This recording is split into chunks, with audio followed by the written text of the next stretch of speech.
the universe and saying, well, if the God exists, what would we expect to see? And if no God exists, what would we expect to see? And we start looking and we start realizing that the universe looks very much like if there is no God, because we see the entailments of this thing's existence.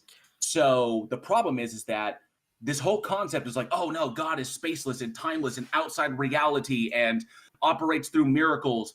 Well, this is all just emotional appeal because it's an unfalsifiable claim. You're saying it's outside of reality, therefore it's not testable. We can't make predictions with it. It provides no useful information in explaining anything about the universe, especially in the face of better hypotheses that adhere to a stricter methodologies. So the problem is that God has been pushed to the edge of the board to the point that it's literally just a metaphysical concept that you can choose to believe in or not believe in based upon, for whatever reason. Now, we can logic that these things don't exist. Right. Okay, but to justify that it does, it's just an emotional appeal. Okay, so... But I also, before you do respond, I just want to point out that the laws of logic are tautologies. We are just saying them so that we are not crazy. Like J.L. Warren, we have been prescribing them. Well, it's really a description, I guess. Either way, we have discovered this for the past thousands of years. When it comes to science, we don't tend to use that sort of language. It tends to be philosophical circles. And in fact, I would say the majority would be theological circles. They tend to re-explain the laws of logic so that they can set up a lot of cosmological arguments. And so it's weird to come in and say, like, the atheists are obsessed. He in fact said that the atheists created the laws of logic, which is just silly. But still sending love out to him. But the laws of logic tend to be an obsession with theists at this point. Atheists will explain it to our theist counterparts, but I don't understand what them not existing. You don't have to convince us that they don't exist for them to talk about a God. Because to me it just leads to incoherence. But once again, welcome TJump, and right back to you, Timeless. All right, so okay. Let's I want to put out a statement. Okay, let's imagine. Let's just scrap everything that we just talked about. Let's think of human concepts, right? So, let's say we were thousands and thousands of years ago. We were undeveloped educationally, and we didn't know about space, right? We did not know that space existed. Now, what we knew is that gravity did exist, right? When you jump, you go back down on Earth. You go back down on the floor. You don't just keep flying up. So what happens is you free fall, and we're able to witness that. Ever since mankind has started, we're able to witness that free fall does exist. You jump and you go back down, right? And at the process of you going back down is free fall, and that's a human concept. Now, say you're in the middle of space, you're isolated, far away from any gravitational pull. You're not free falling because free fall does not truly exist in the majority view. What happens is you're just floating. You're not really moving at all. You don't have no energy towards you. You're just staying in place. So if I were to go to you and I were to tell you, this exists, and you would say, okay, well, does it apply with the laws of logic?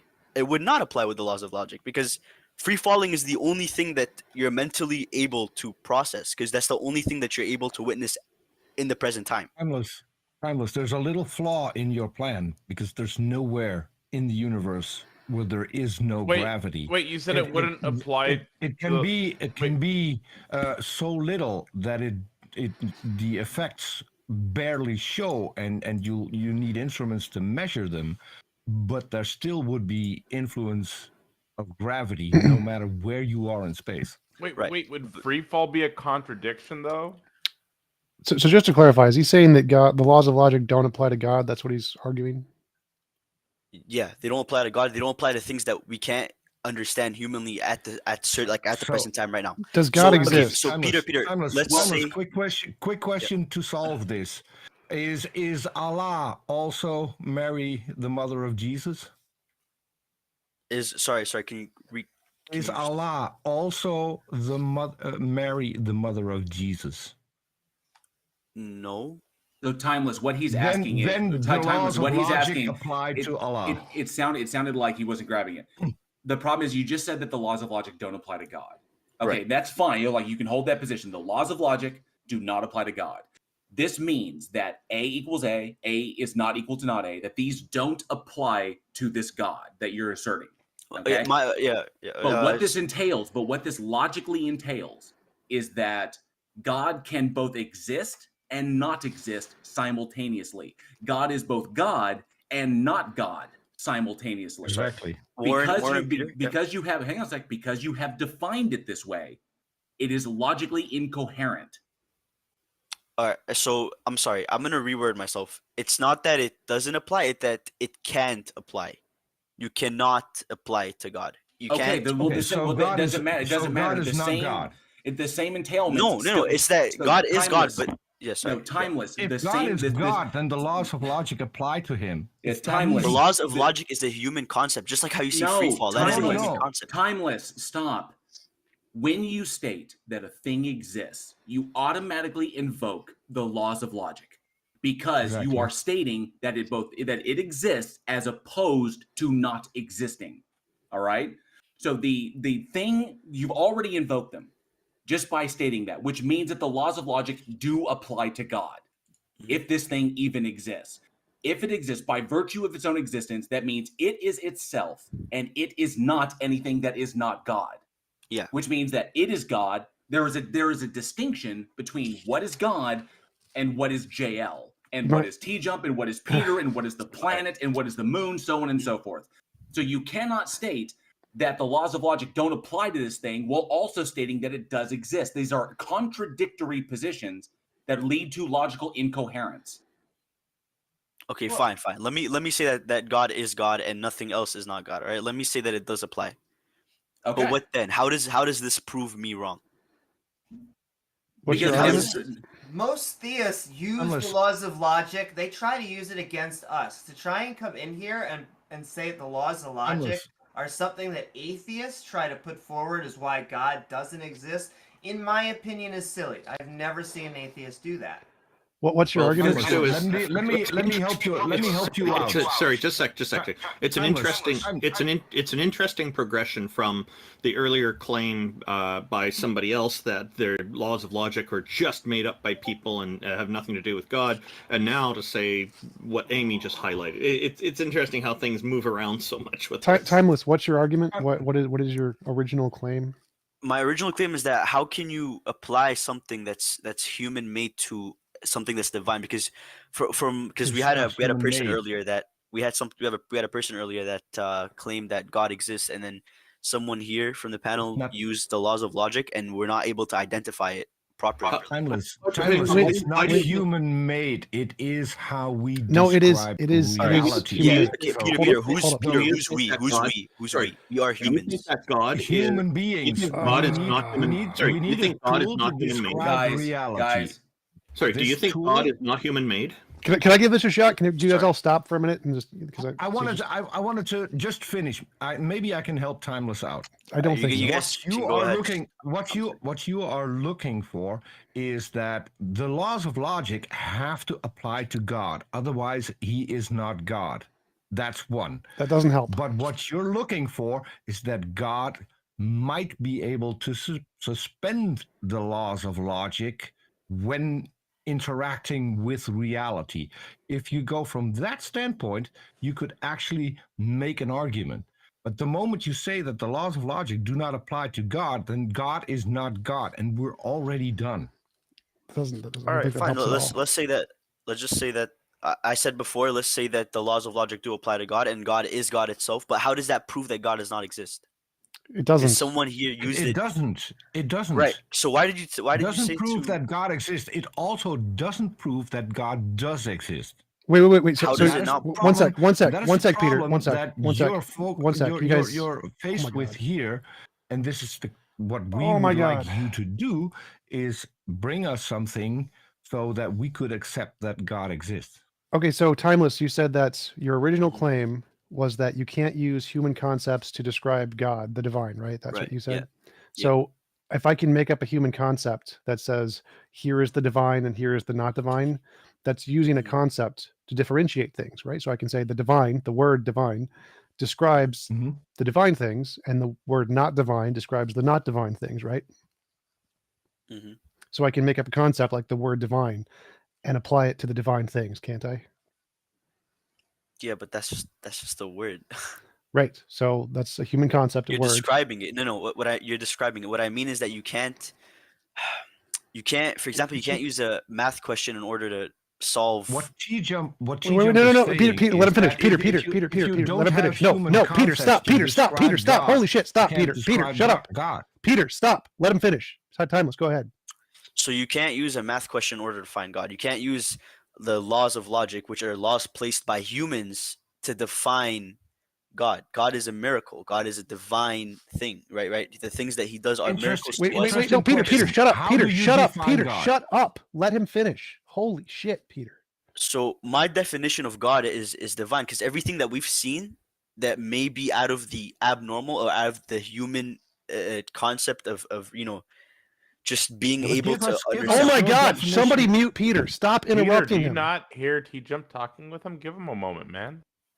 So Just was For Stop example, talking. Just stop talking, Peter.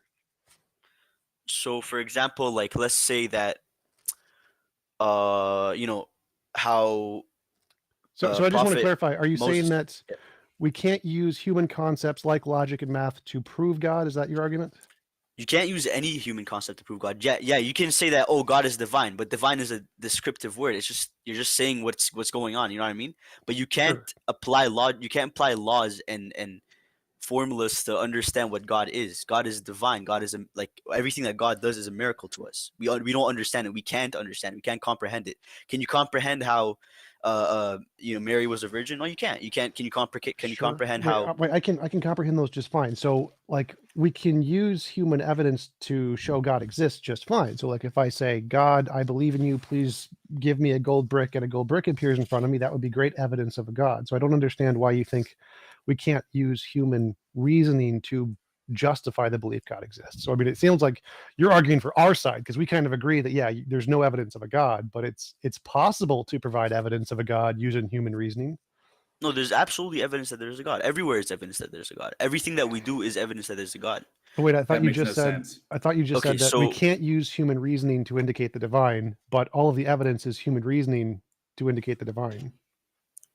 Sorry, can you repeat what you said? So your original argument is that we can't use human concepts to indicate the divine, but evidence is human concepts, right? So if there's evidence of the divine, that means we're using human concepts to indicate the design. No. Evidence is the miracles that happens within humans. Like you can't. But we have to interpret those, right? We have to be like, here's a miracle, and this miracle was done under these circumstances, which indicates God, right? So okay, so what I think what you're meaning of comprehending them is literally just witnessing it happen, right? Is that what you mean? Well, no, because I can witness it happen and not understand that it was done by.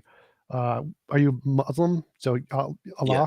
So I can see a miracle happen, but if I don't Right. actually understand the backstory of the Quran, I don't understand who Muhammad is. I don't understand the context in which the miracle happened. Just seeing a miracle doesn't indicate who or what did it, right? So to understand that this miracle was done and it was done by Allah, you have to know who Allah is. You have to know the story of the Quran. You have to show that this miracle correlates to the Quran, and all of those things are human logical concepts that we use to build evidence. Which is why I asked for the definition of his God, because I would be really curious what a definition of God would be without using human concepts. Okay, so definition of God would be a divine entity that we cannot understand. So what TJump said. What is divine? Divine, exactly. We can't describe divine. No. Describe. What do you mean when you say the word divine? Things beyond Something human abnormal, comprehension. That's what it beyond, means. yeah, like abnormal. Like you can't But calculate it. timeless. abnormal? But timeless. You just contradicted yourself. If we can't understand it, then we can't call it divine, because divine is a human concept. No. You Divine can is do just that. You can do that. So that's like divine is description of a human concept that we don't understand. So timeless is fine to do this. not. It's like dark energy or dark matter. We can put a label on some category that we don't understand just fine. So if he's saying divine is Right. all of the things beyond human comprehension, so I imagine he'd Mhm. formally put it like divine is all the things that it's not even possible for humans to understand but still exist, or something Exactly. like that. Right. So we're just putting a label on it, but we can't really calculate it. We can't really understand why it happened, how it happened, because let's use Mary. But wait. You So can't- that's really interesting. So if we can't understand how or why it happened, then yeah. why do you think God did it? So if we can't understand, say a miracle happens in Mhm. front of you and you can't Mhm. understand what caused it, then could just be a natural process you don't know about, Mhm. right? Yeah, that's why there's holy texts that prove on why it happened, who did it. We know why it happened and who did it because of the holy. Are the text. holy texts, are they written down by humans? They are written down the by holy humans, texts, delivered. do the holy texts contain human concepts? The holy texts contain descriptions of how it happened to humans. Do they contain human concepts? Okay, can you like elaborate? What do you mean? Are they made of Like words? Marriage, punishment, Mhm. slavery, man, woman, things like that. Yeah. Okay. According to you, that wasn't possible. That was impossible to what? Bro, a divine entity can do anything. Wait. A So divine if entity we can talk see a about- miracle, You said you can't define God and you can't figure out anything Right. about God with So- using human Alright. concept. And now you say we need to go to the scriptures, who the only thing human scriptures Exactly. do is give you human concepts in Peter? order to describe your God. So you're already contradicting yourself. Either No. we can or we cannot use Peter, human I concepts. have the perfect answer. Perfect answer for that. Why would a divine entity communicate with their own creation in a way that they cannot understand? Do you know what I mean? That's why the scriptures and the holy texts they communicate with us does with that, comprehension. I agree. And if it does that, then we can define God using human concepts. Okay, Because the God has provided us with the human concept Mhm. that we need as a tool to define what the God is and what But he wants. specifically the miracles that God has done. We Yeah, cannot. but timeless. There's a lot of issues here. For one, I have no idea what you're defining as a miracle or how you differentiate between a Alright. miracle and a natural process Perfect. and a natural process that you don't have an understanding for. Can I give you an example? Two, hang on a sec.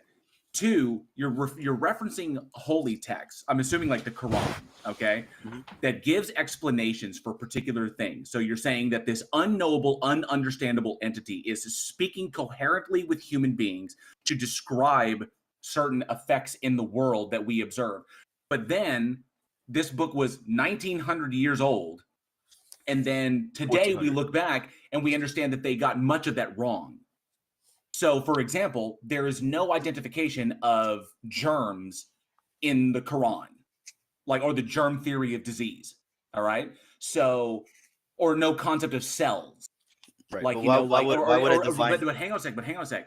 But if that was the truth, if cells existed, or say if germs exist, and the reason why people got cholera and dysentery and died from this at like the age of 30, because they for whatever reason, then you'd think that Allah would dictate that was what was going on, but that's not what was going on. So why was it articulating incorrect things? Okay, in the how is it describing incorrect things? Like where did it say that it was saying incorrect things? Because I don't find anything incorrect. Okay, for example, one thing that we understand is that an interpretation of people who were once thought to be an interpretation of schizophrenia, it was once probably in the ancient world interpreted to be demonic possession, or the maybe fairies or changelings and stuff like this. Sure. So, for example, that's how like changelings are probably what the changeling children are probably used to describe autism, like way back in the day. Like all of a sudden the child changed. So that perfectly describes autism. But schizophrenia, extreme schizophrenia, could be interpreted as being possessed by something, seeing things that are not there, hearing things that don't exist, acting in extremely irrational ways, extremely aberrant behavior. Now, we know that it's not demonic possession. We know that it's mental illness. Okay, we understand why it happens. We understand there's a genetic corollary. We understand what's going on in the brain when these things take place. Mm-hmm. So why would the Bible refer to demonic possession and make no differentiation with mental illness? I'm Muslim, I'm not Christian, so. Oh, well, so why would the Quran do this? Why would the Quran speak of demons and demonic possession, but it would not talk about mental illness? And why wouldn't Allah dictate to us how to differentiate between someone who is just mentally ill and someone who is legitimately affected by a demon? Right. Would you like me to use Prophet Muhammad for an example? Because he was. No, I'm asking you, why didn't Allah choose to make that differentiation so that we could make better determinations about how to help people in the real world? Because that is irrelevant to your faith to him. That is irrelevant to your loyalty to him. Why does he have to tell you something that is not going to help your relationship with God himself? Because treating someone who is mentally ill like they are demonically possessed does not help that person. And if we help people and we get them better, Quran never states that you're demonically possessed if you're mentally ill. It makes no differentiation between the two. It never actually says anything about mental illness. Right.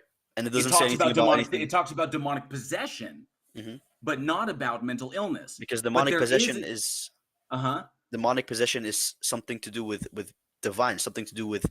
Okay, but how could people 1900 years ago tell the difference between a schizophrenic and someone who's demonically possessed if all they're going off of is the Quran? Sorry. Okay. So you're saying basically is, how can we know whether someone is schizophrenic or just demonically possessed? No, I'm asking you why. I'm saying Allah, by the way you've defined it, would know the difference between a demonically possessed person But why would he and a schizophrenic person. So why wouldn't Allah tell people how to differentiate between the mentally ill and the demonically possessed so that we could help them better? Because the tactics used to help demonically possessed people will not work on a mentally ill person. And the tactics used to help a mentally ill person won't work on a person who is demonically possessed. Right. So that's an important distinction to make if demons exist. So why wouldn't Allah tell us how to do that correctly? All right. So say he does mention that, right? But he doesn't. No, but say he does. Let's say in a world where he does, right? Okay. How would that affect the relationship to a person to God? How would that help you believing in God? That would be that entity giving human beings a better understanding of reality than what they currently had. That would mean that would be at least one indicator that it is giving us that it itself is able to give us a better understanding of reality. All right. If you respond, Timeless, I want to ask you a question. So sorry, what were you saying, Amy? After you respond, I'm sure you want to respond to JL, but after that, I just want to ask you a question. Yeah. All right, so no that would be an indicator that this God can give us information that we didn't currently have that can help us to better assist one another and better understand its nature and relationship to us. But it doesn't do that. Because God is not an entity there to serve you, brother. He's your creator. He does not care whether you want more medical studies from God himself. He does not care about that. That's not cares what that's about not, your no, faith. No. You're asking me. Timeless. You're jumping. No, Timeless. You're jumping past this. Right. I'm saying that Allah knows the differentiation. Okay, so Allah knew the differentiation when it passed down the Quran. Human beings did not know the differentiation. So why would Allah give human beings misleading information? Because if Allah does not exist and human beings were just coming up with this themselves, then it would make sense that mentally ill people would be determined to be demonically possessed because we didn't understand mental illness. But Allah does understand mental illness because Allah, by your definition, knows all true propositions, and therefore it would understand, which means if it didn't pass this information along, then it was being deliberately misleading. Okay, and if the God is being deliberately misleading, then why the hell would I ever worship it? Because I'd never be able to tell if it was lying or not lying to me. Right. So, okay, I have a question for you, Warren, that's relevant to your... Allah is the greatest of all deceivers. Before you ask that question, can I was just going to say that, Taco. Sorry, what did you say? Sorry, what were you saying? Does God want us to know that they exist at all? At a certain extent, yes. That's why it's a test, right? At a Well, certain extent. that's funny you said that. I normally ask people, like, the question right after that was going to be about your holy book, and the question right after that was going to be, is this all a test? But you got me right there. So, I dislike the notion. It could be a test. I think that's really odd that we have to go by a holy book now.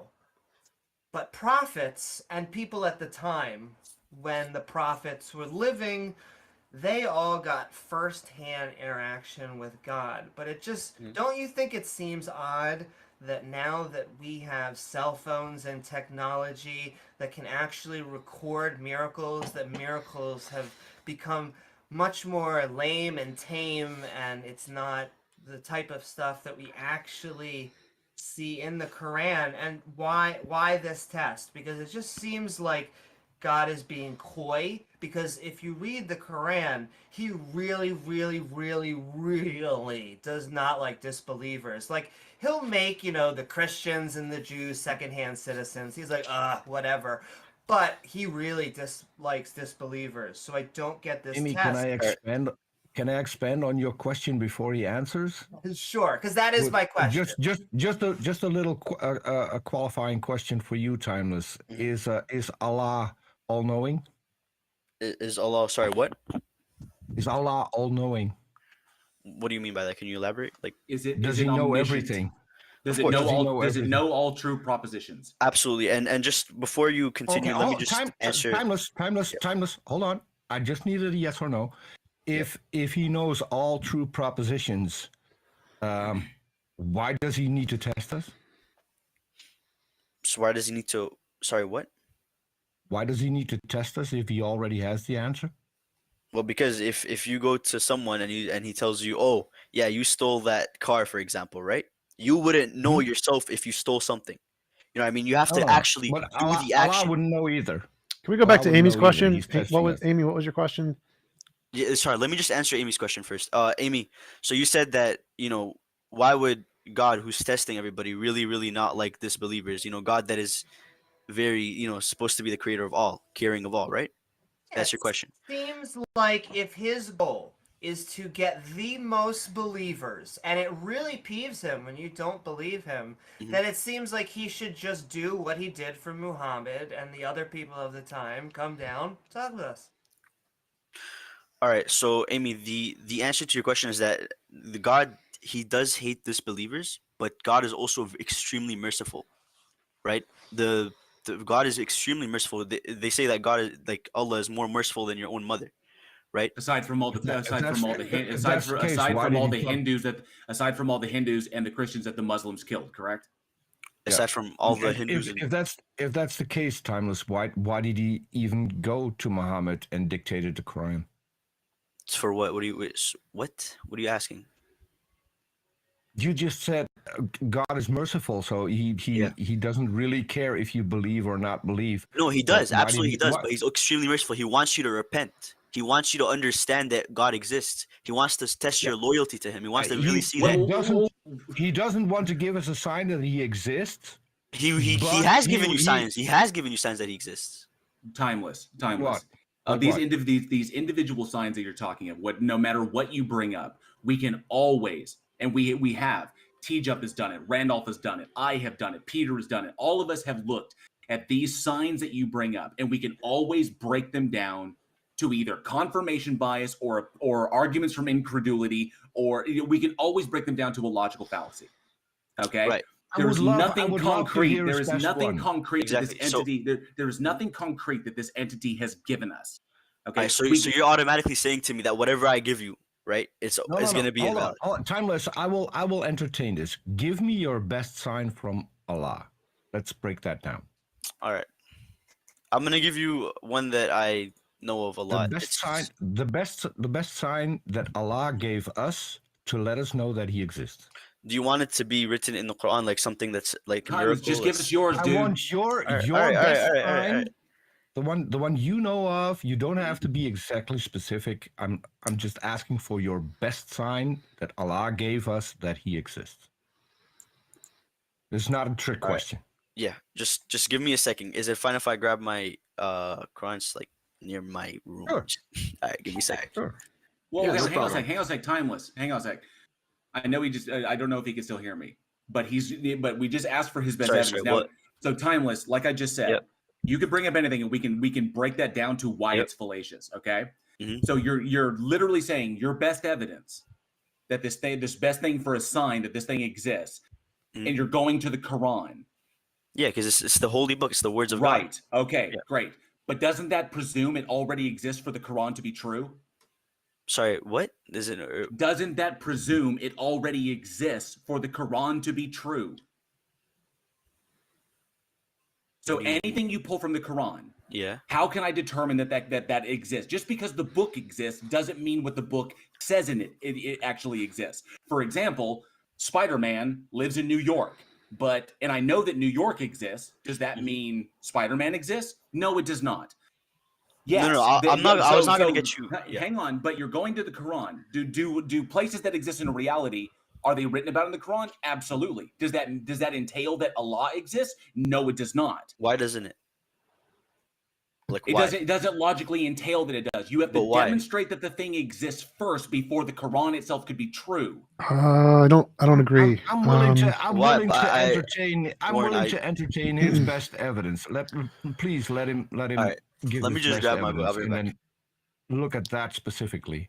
I think we could argue that the Quran. We don't have to believe the Quran. I just did an hour and a half with a Christian who couldn't give me a single reason to believe the Bible. I think we're going to go down the same route here. The problem with going to the Quran is that we can break down any particular surah and we can say, well, this is the reason this, but then he's just going to come back with well, you're taking it out of context. That's the problem with that, is that there are contextual interpretations of the Quran that are malleable, that can move around, and he constantly gets to weave around the swords of logical entailment to that. And- If he goes to the Quran, that presumes the Quran is true because it exists. I'm Because willing- the book I'm says willing that it to have exists, in him- order that reasoning is circular.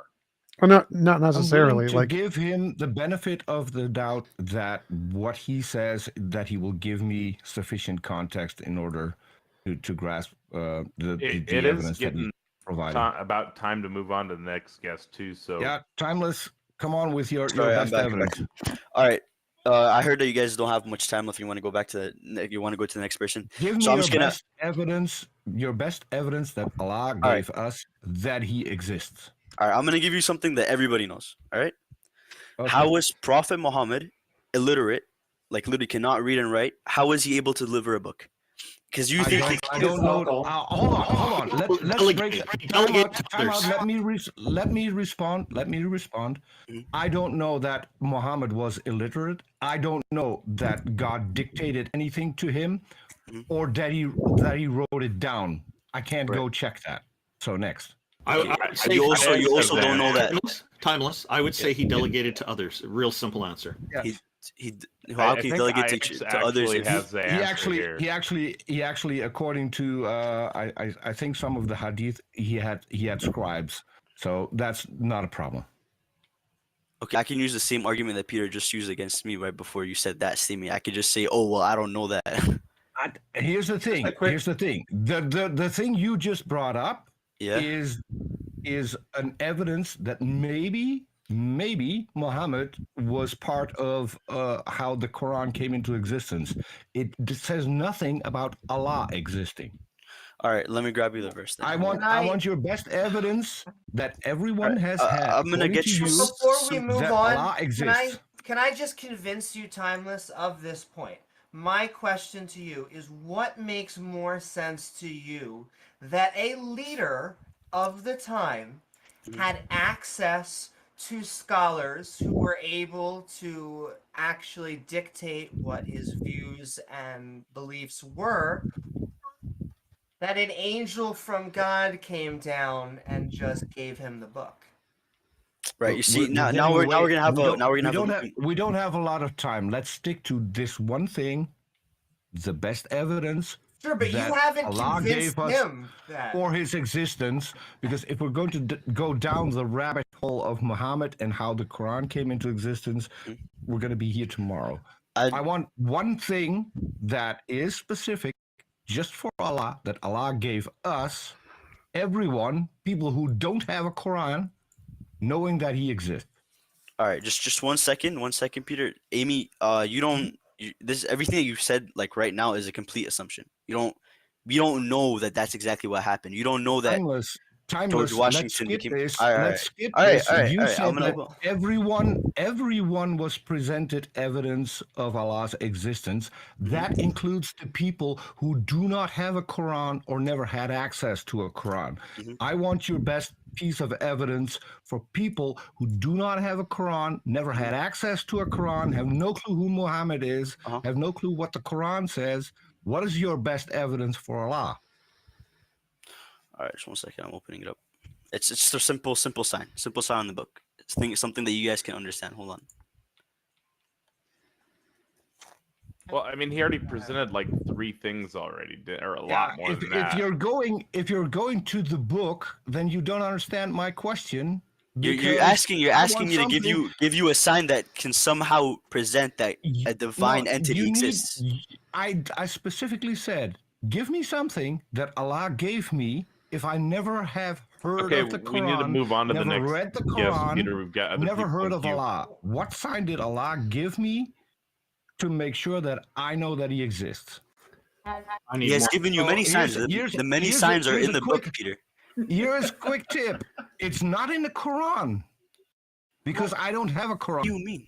Can I just say this last thing to you, Timeless? You made a claim. You made a claim that everyone knows that Allah exists because he gave us signs of his existence. Oh, yeah. If you say that, then you can come up with something. I'm gonna give you a sign. Hold on. That is not in the Quran. That you don't have to ask me to go to the Quran because I don't have access to one. Okay. I'm gonna give you something like that right now. Everybody stop. We're gonna give Timeless 1 minute to explain this sign. Is that good enough time for you, Timeless? And then I think we're gonna be trying to end it here. Okay. I'm good with that.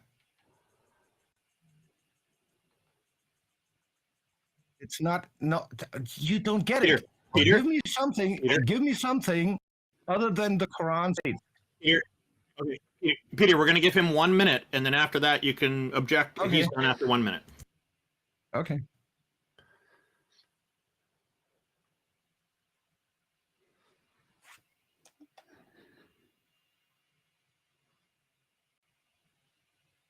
Okay. Yeah, and we know that is incorrect. How is that? Okay, buddy. How is that incorrect? Because it does mix. It does mix. Does it mix to the human eye? Does it mix to the human eye? Yes. Here, very obvious to the human eye, it mixes. Yes. How does it mix? Peter, don't overtalk me too. Come on. I'm posting a screenshot of it happening in Heathen Hangout chat. This is actually something you can see from shore in multiple places throughout the world. Yes. And can I just say, you said it was assumed that, or we're assuming that it's scholars. I'm not assuming it's scholars. I'm really asking you, which do you think makes more logical sense? Can I tell you?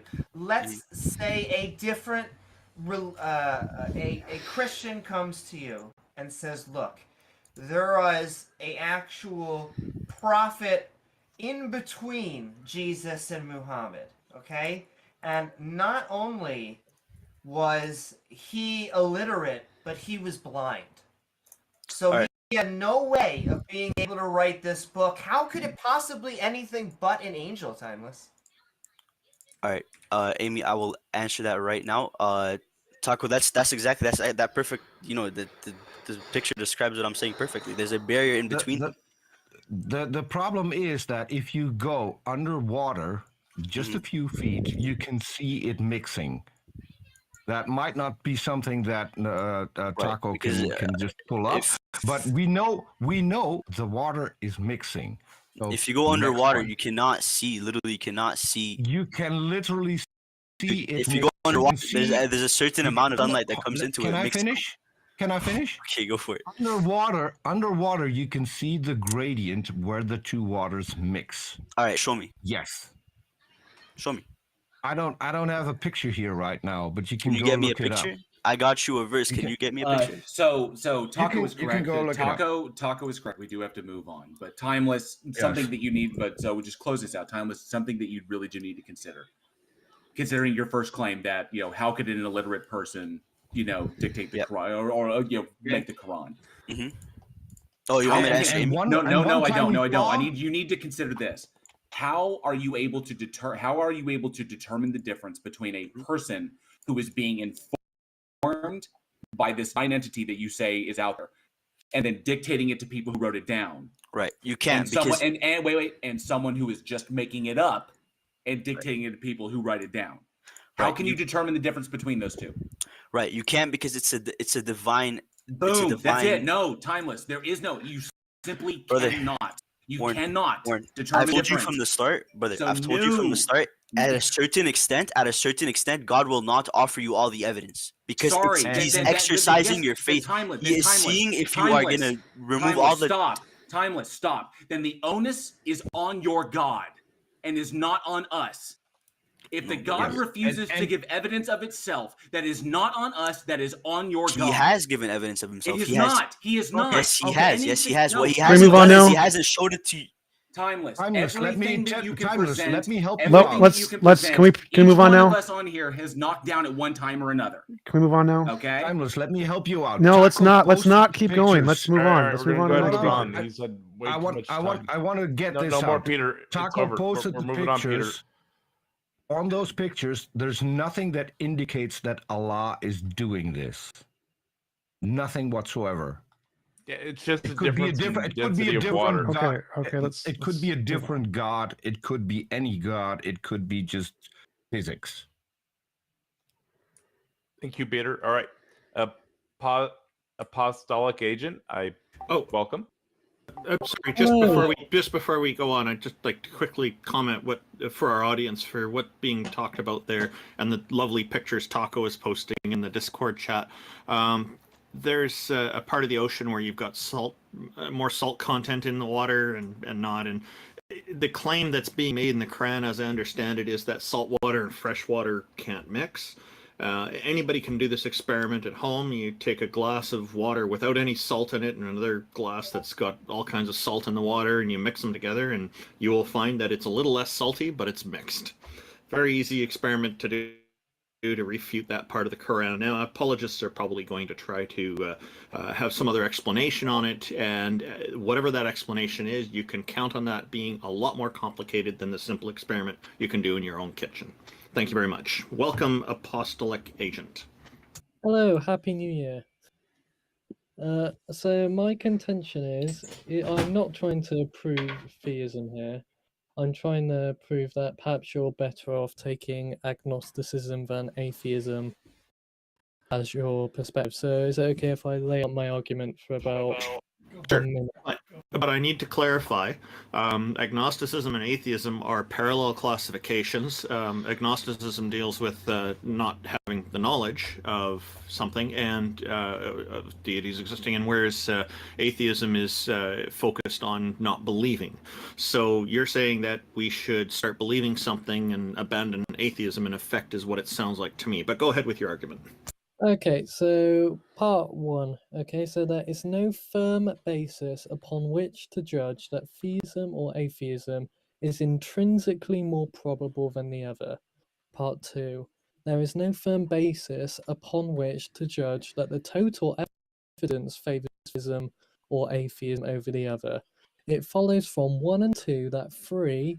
There is no firm basis upon which to judge that theism or atheism is more probable than the other. If hold on, I repeated that one. Okay. Yeah, your argument is perfectly fine. It makes sense. It's valid. It's just unsound. So, premise 1 is false. There is a firm basis to affirm the probability of atheism is greater than theism. Can you provide that, please? Sure. All of the things that we imagine are predominantly figments of our imagination.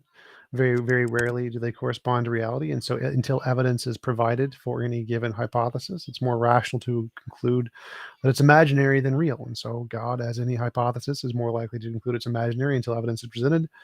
No evidence has been presented, therefore it's rational to conclude it's imaginary and not real.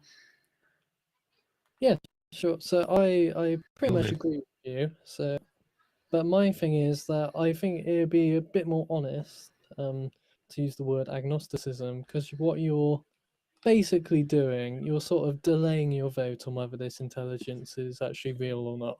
Well, no, I'm saying Because it's not real. I'm saying it does not exist. Okay, I'm an atheist. You're saying that I'm being dishonest by saying I don't believe in any deities? no, I'm saying that agnosticism would be more productive of the term. Why? No, I mean, not necessarily. Depends No. on the context of the conversation.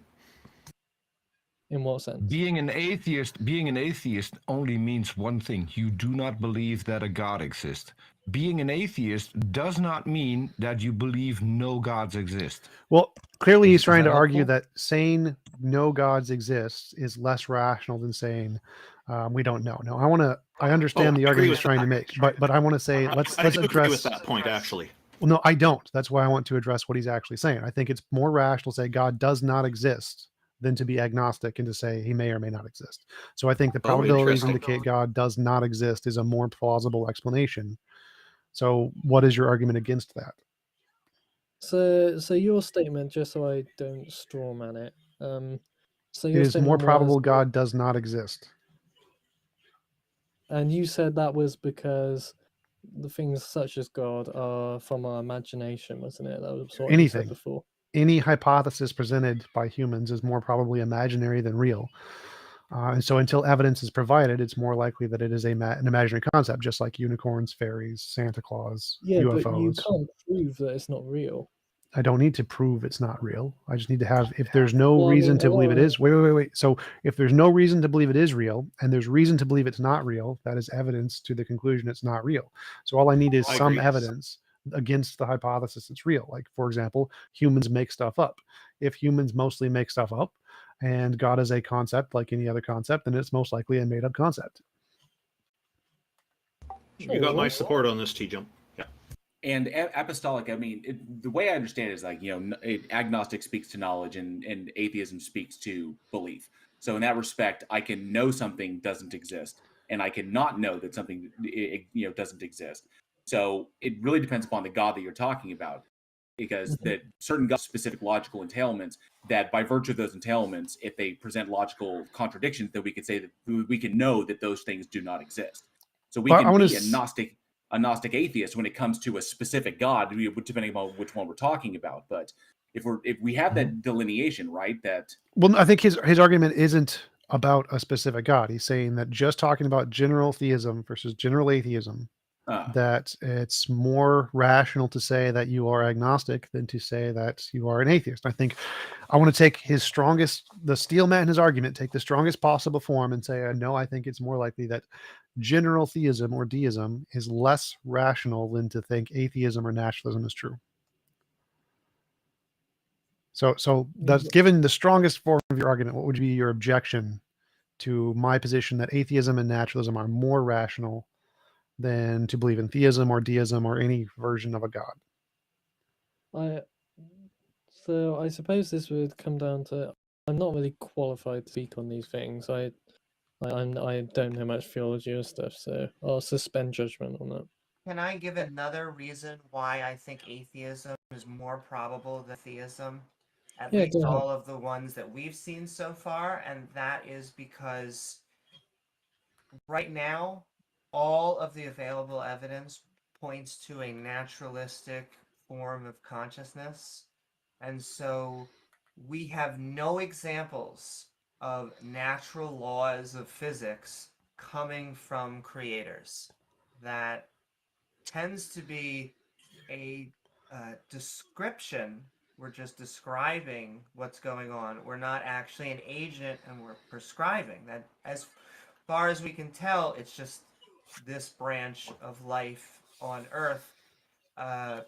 It could be aliens somewhere else, but even then, I see no reason to believe why there would be a creator of a universe, it would actually go counter to everything we know about how laws of physics operate. Sure. You've cleared stuff up for me. I think TJump cleared it up for me, so I agree. Apostolic agent, can I just add one thing into what you just said? You said I'm not really qualified. I disagree. The moment you believe in a God, you're 100% qualified to tell us why you believe in that particular God.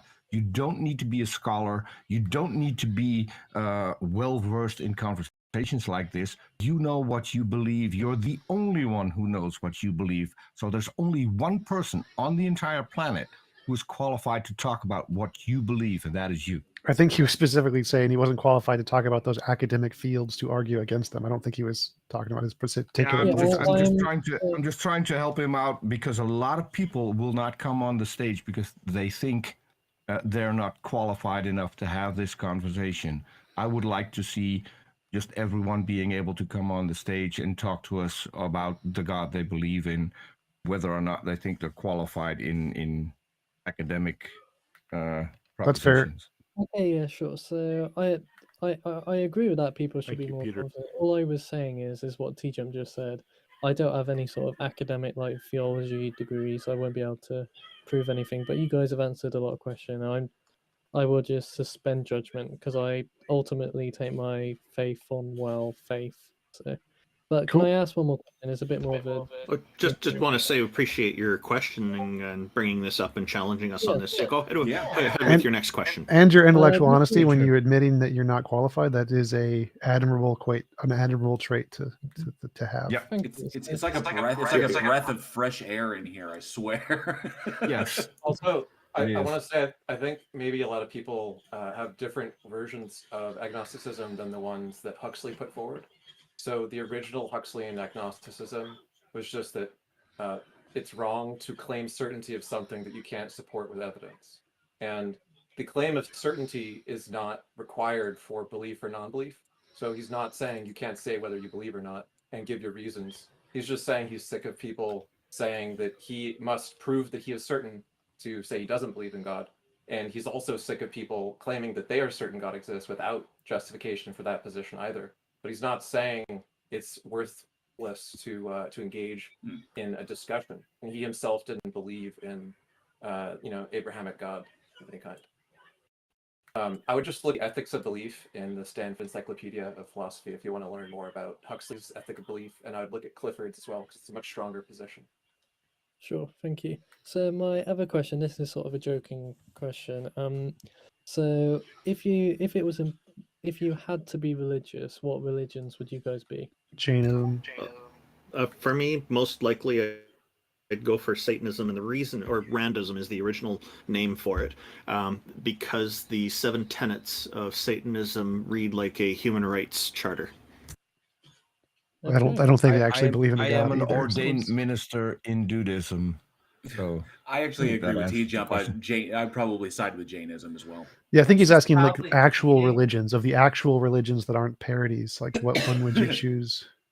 Yeah, Well, I agree. yeah. Jainism is pretty solid. I'm Jainism is hoping that it would extreme be Buddhism. deistic, Yeah, wear cheesecloth. because if it's deistic, then they don't care about any of the interactions. They just created the universe and they're gone. But yeah, thank you for that. I've got to go do an essay now, but to the Thank you for Well, Thank just you. quickly, what's your essay on, the topic?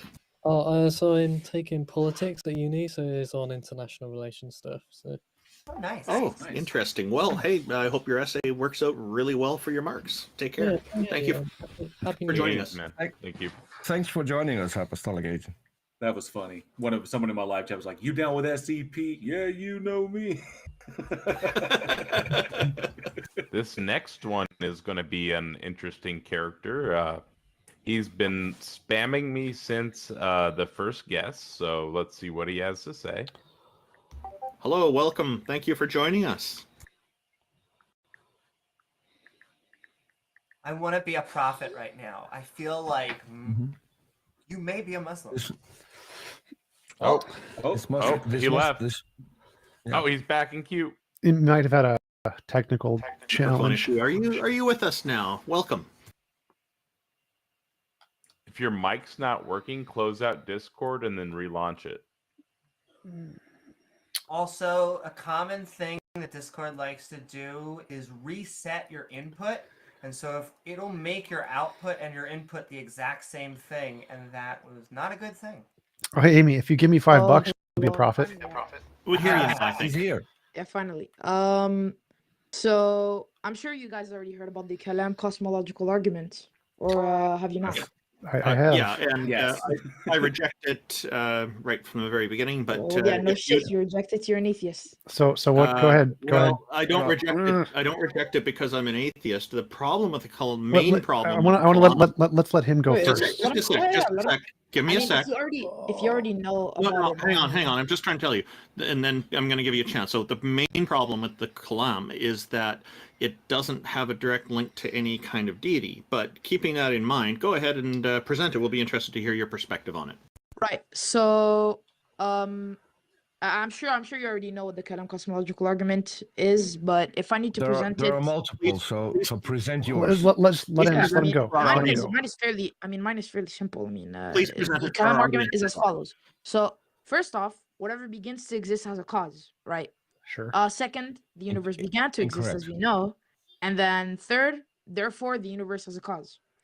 So Yeah, then, premise 1 and 2 are He's not done. He's not done yet. Let him. no, Go ahead, yeah, go ahead. yeah, sure. So now I presented it to the audience for the people who don't know. So now you can pretty much rebuttal it. Yeah, premise 1 and 2 are incorrect.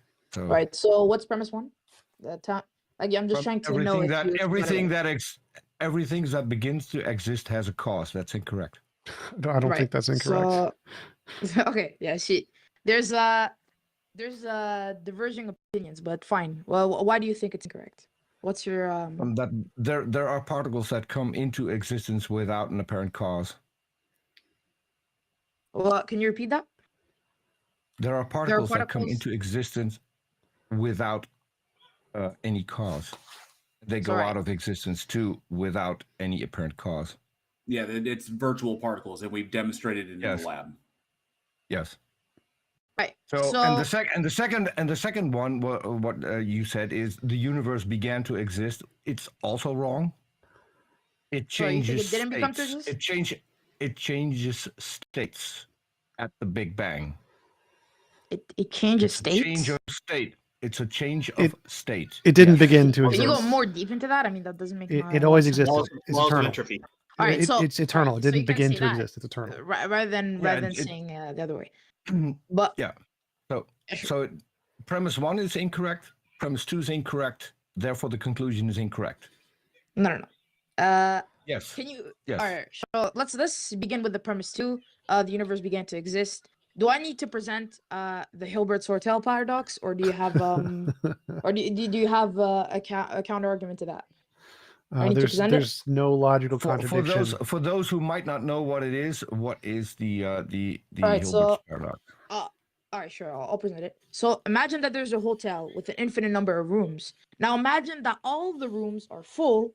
Every room is occupied by exactly one person.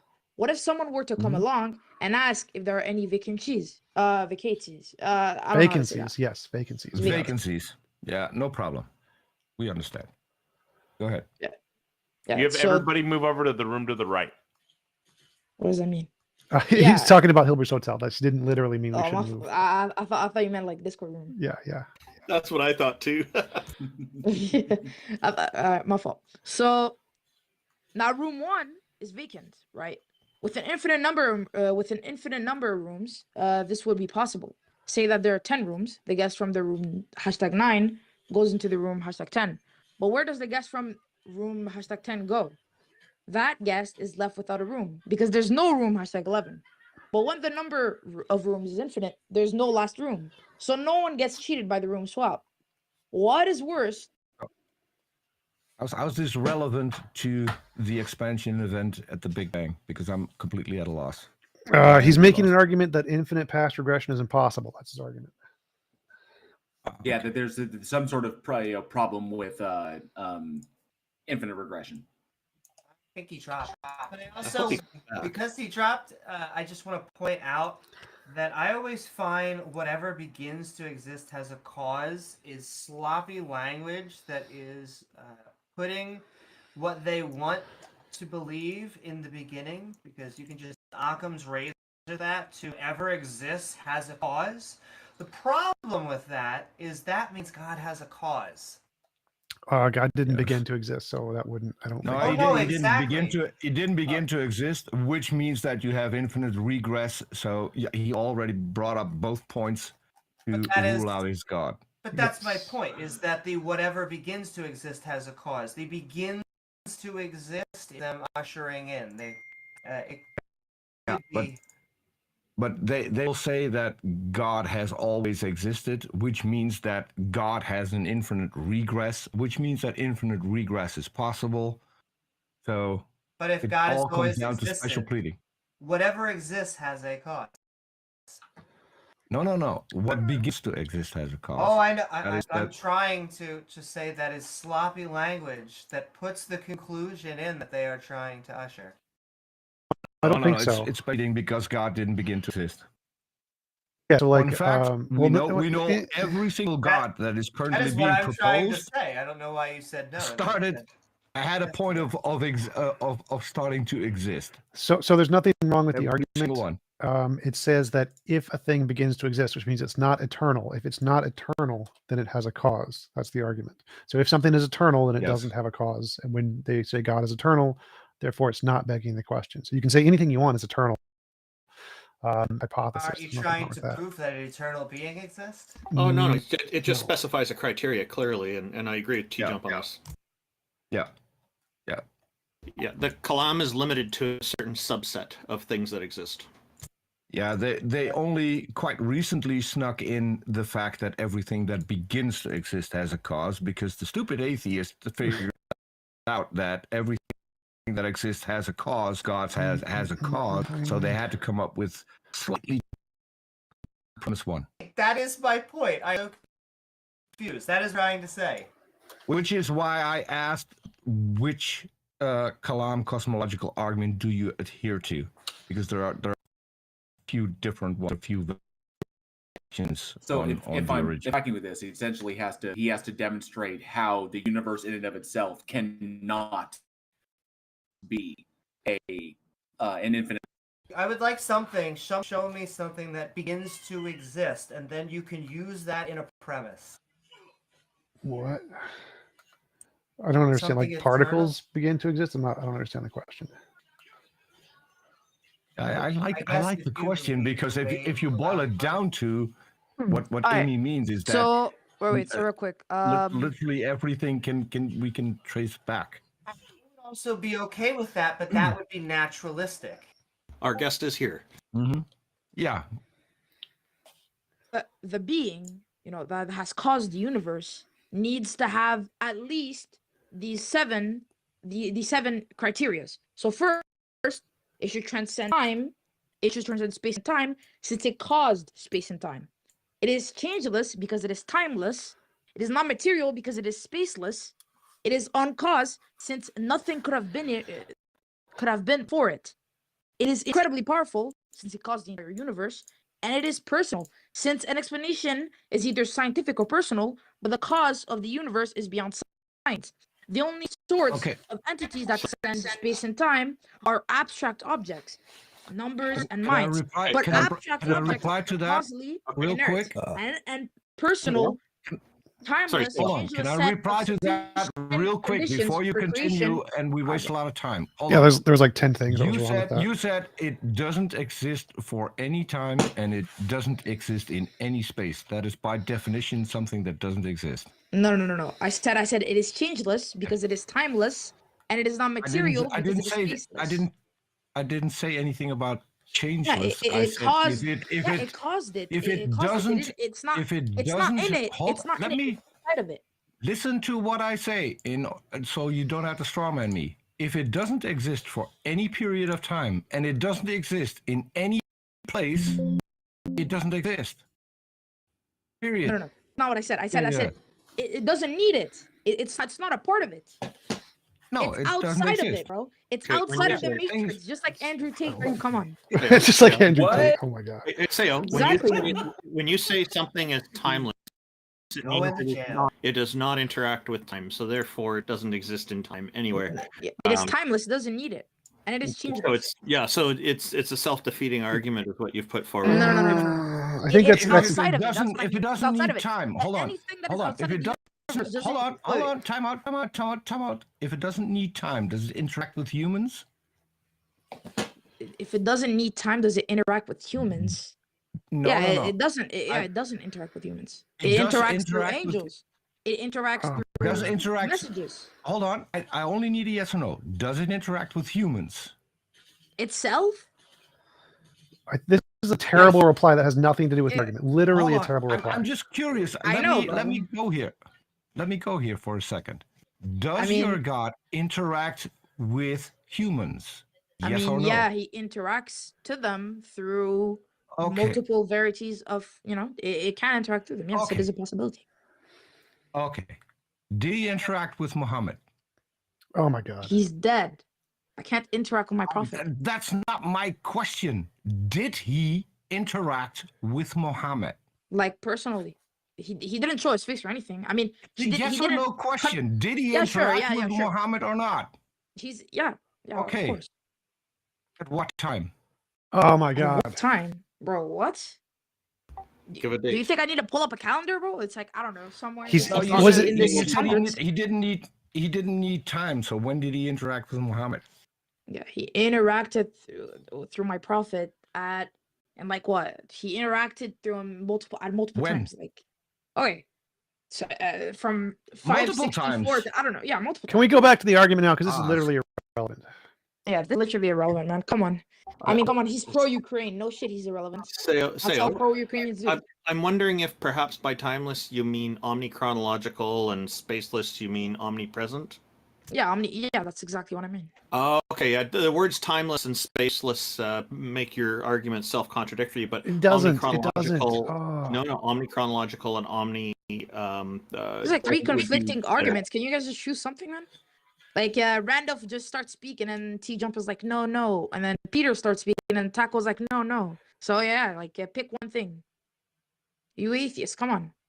Can't You're even gonna get up and Okay. choose one You thing. gave us Give- 7 points, and we're I'll pick on one it. thing. Give me your best evidence that your God exists. That's, I've already given it. Yeah. You were So okay. literally Can, giving it can, 2 can I go seconds now? ago. Because What- you guys are just not Hold on, addressing what the argument at all. did you give? Oh my god. He gave What the evidence did cosmological you argument. He provide gave that the your God exists? cosmological argument. That's Man, evidence. atheists have no way to speak Oh. normally. You gotta calm down. If- Calm your Hold titties on. down. Come If on. your One at a time. cosmological argument doesn't get us to a specific God, then how Who can cares? it be That evidence doesn't for matter, your Peter. God? That literally doesn't matter. Literally doesn't matter, man. Okay, so let me Really actually does. address the argument that he made instead of going off on irrelevant tangents. Things can exist outside of space and time. Material things can exist outside of space and time. Change can exist outside of But space he's and not time. material. Yeah, but he's not material. I don't care. The point is that the thing that explains the origin of the universe doesn't need to be God, because material things can do that. So material things can explain the origin of the universe Yeah. without a God. Secondly, there's no Okay, intention. okay, Wait. Whoa, So whoa, whoa. wait. No, stop. You presented like 10 things. I got to debunk all the gibberish an you said. example. So the Give me an first, example. wait, stop. So the second thing you said that was complete gibberish was the fact that abstract things don't cause anything, and so mind's intentionality does. There's no evidence that mind's or I understand intentionality can't exist at all outside of space and time. There's no evidence of intentionality outside of space and time. There's nothing. There's Stop nothing. that can talking. be Stop proven talking. Stop scientifically out of talking. space Stop and time, man. talking, kid. Kid, stop talking. Let me finish. Oh, So- come on, my son. Stop. I'm going to mute you. You made an argument that there needs to be something, an intentional mind state or an intentional decision to cause something. That is false. Those can't exist outside of space time. There's no evidence of them existing outside of space and time. Quantum fields can exist outside of space and time. There's a lot of evidence that it does. And so the explanation of the origin of the universe is a quantum field, not a conscious decision. So your Right, but arguments that are only false. works if you're but that only works if you're using the Copenhagen. No, it has nothing to do with the Copenhagen interpretation. It has Yeah, literally that's- nothing to do with it, it. No, it kid. literally is only. It is only causeless on the Copenhagen interpretation of quantum physics. No, kid, it's not. In the multiverse interpretation, the EPW interpretation, the many worlds interpretation. EPW. All right. So all of these arguments that's not that's not even related to my premise. The premise one of this argument does not make the strong claim that every fact requires an explanation. I didn't say Rather, that. makes That had the nothing to do much with what I weaker said. claim, Had nothing only to do with things what I that said. begin to exist require a cause. Right. The universe did not begin to exist. Well then the particles and everything, like it just becomes absolutely irrelevant. What? No, what you said makes It literally becomes zero sense here. So absolutely irrelevant. It becomes no, absolutely Stop, irrelevant. stop. So space do and you- time had a beginning. That's the part that we're agreeing on. Space and time had a beginning, and the question is what caused space and time? You think it has to be an intentional decision. That's wrong. What it is a quantum field. A quantum field caused space and time to No. exist. Quantum fields are spaceless. They're timeless. Change part is irrelevant. You don't need that at all. And there's no evidence intentional states can exist outside of space and time. There is evidence quantum fields can exist outside of space and time. So if we're asking what's the better explanation of what caused space and time, it's not a god, it's a quantum field. No. My claim does not have anything to do with quantum fields. What? Can you prove that Do you quantum even- fields created? Can Oh you my prove God. that quantum fields have created it? All of the evidence indicates that yes, there is no evidence of a god. Alright, so all- Lots of evidence So of all of quantum the fields. evidence, so all of the evidence is your fat ass mouth, nigga. Is that all the evidence? What? Wow. Deuce this fool. We're done. We're done. Yeah, when you start bringing in racist slurs, you're out. That's it. Goodbye. Thank you for joining us. And I did just saying. TJump spent a considerable amount of time going through the arguments. Was there anything else you wanted to point out about his arguments, TJump? No, that's good. Well, I just want It's to. it's a pity. It's a pity that he couldn't bring up the patience to listen to what TJump was saying, but just waiting for a moment to start talking again. Or any of us, for that matter. And now he's hitting on women in live text chats. It's interesting. Well, I just want to bounce off something that TJ said, is that quantum fields is something that would initiate this local universe. I don't know why he thinks Allah fits the kalam. That is an addition to the kalam, as the atheists were saying. TJump actually has an answer, a naturalistic answer.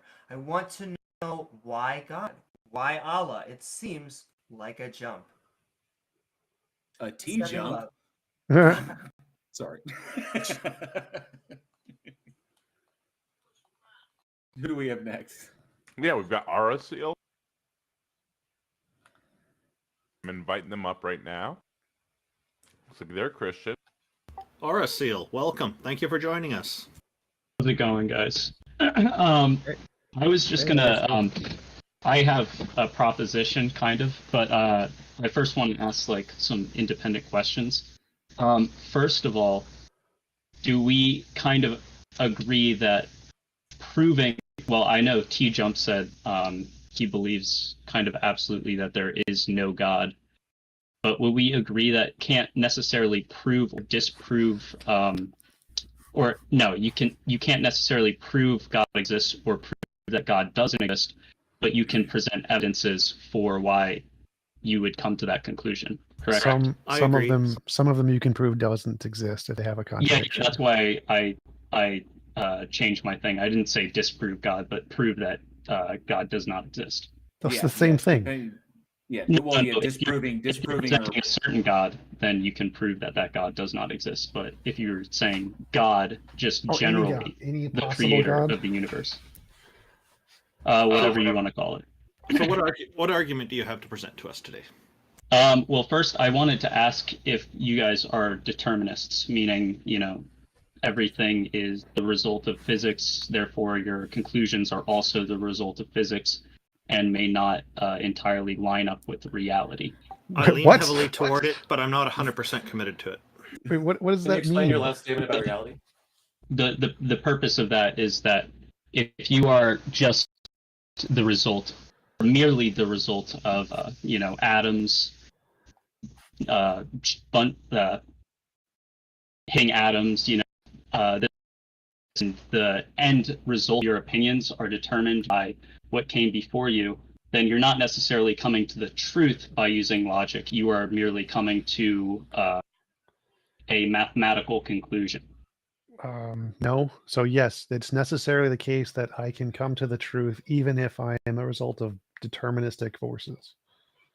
Well, that's what I was saying too. You can still come to the a more correct opinion of reality, but it wouldn't be because of you necessarily. It would be because of, you know, an accidental or coincidental bunch of atoms hitting up against each other and coming to that conclusion. That's also me. I think you're making a competition division fallacy. Like, it doesn't matter what I'm made of, if I'm made of a soul or if I'm made of matter.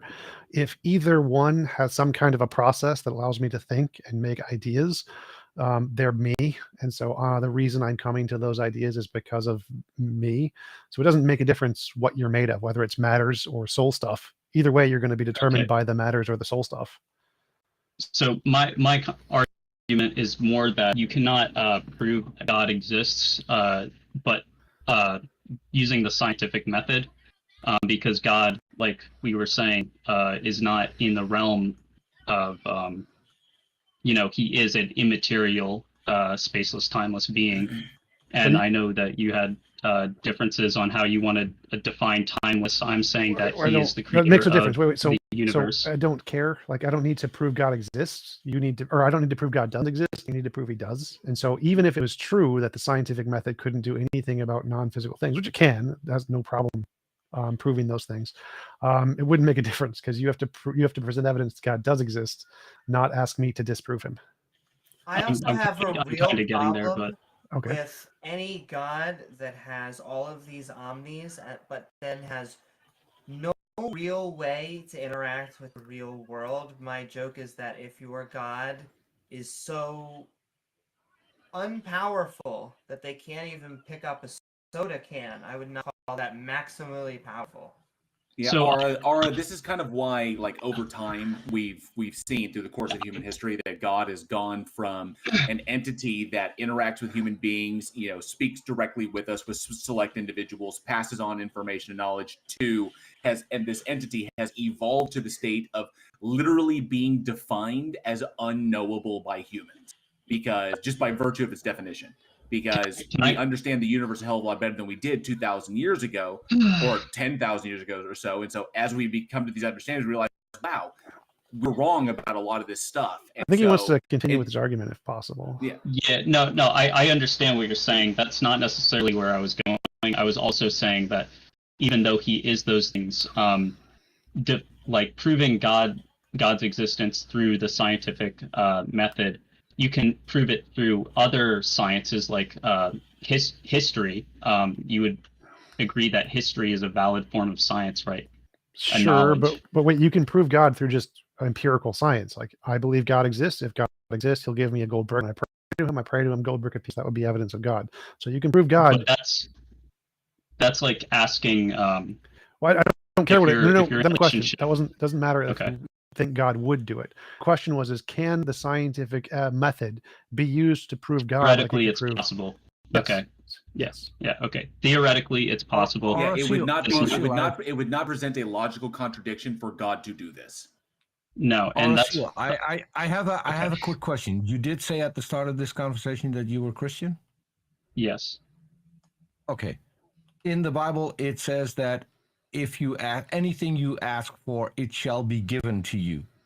That is easily tested by that is easily tested by science. Well, I don't think that's a part of his argument. He didn't make an argument that anything about that. He's talking to the apostles in that. He's not talking even to if he's literally any even Christian. if he's talking to the apostles, it's still something that we could test scientifically.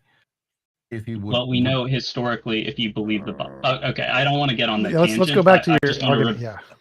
I just really want to quickly rebut that, but then I'll continue.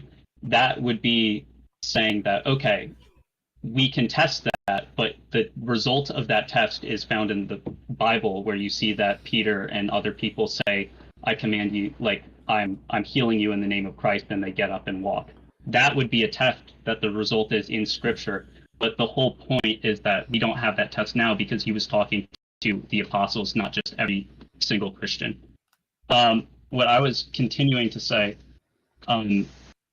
there were a few different things you're saying that I believe that God, you can't test him that way, that it's theoretically impossible.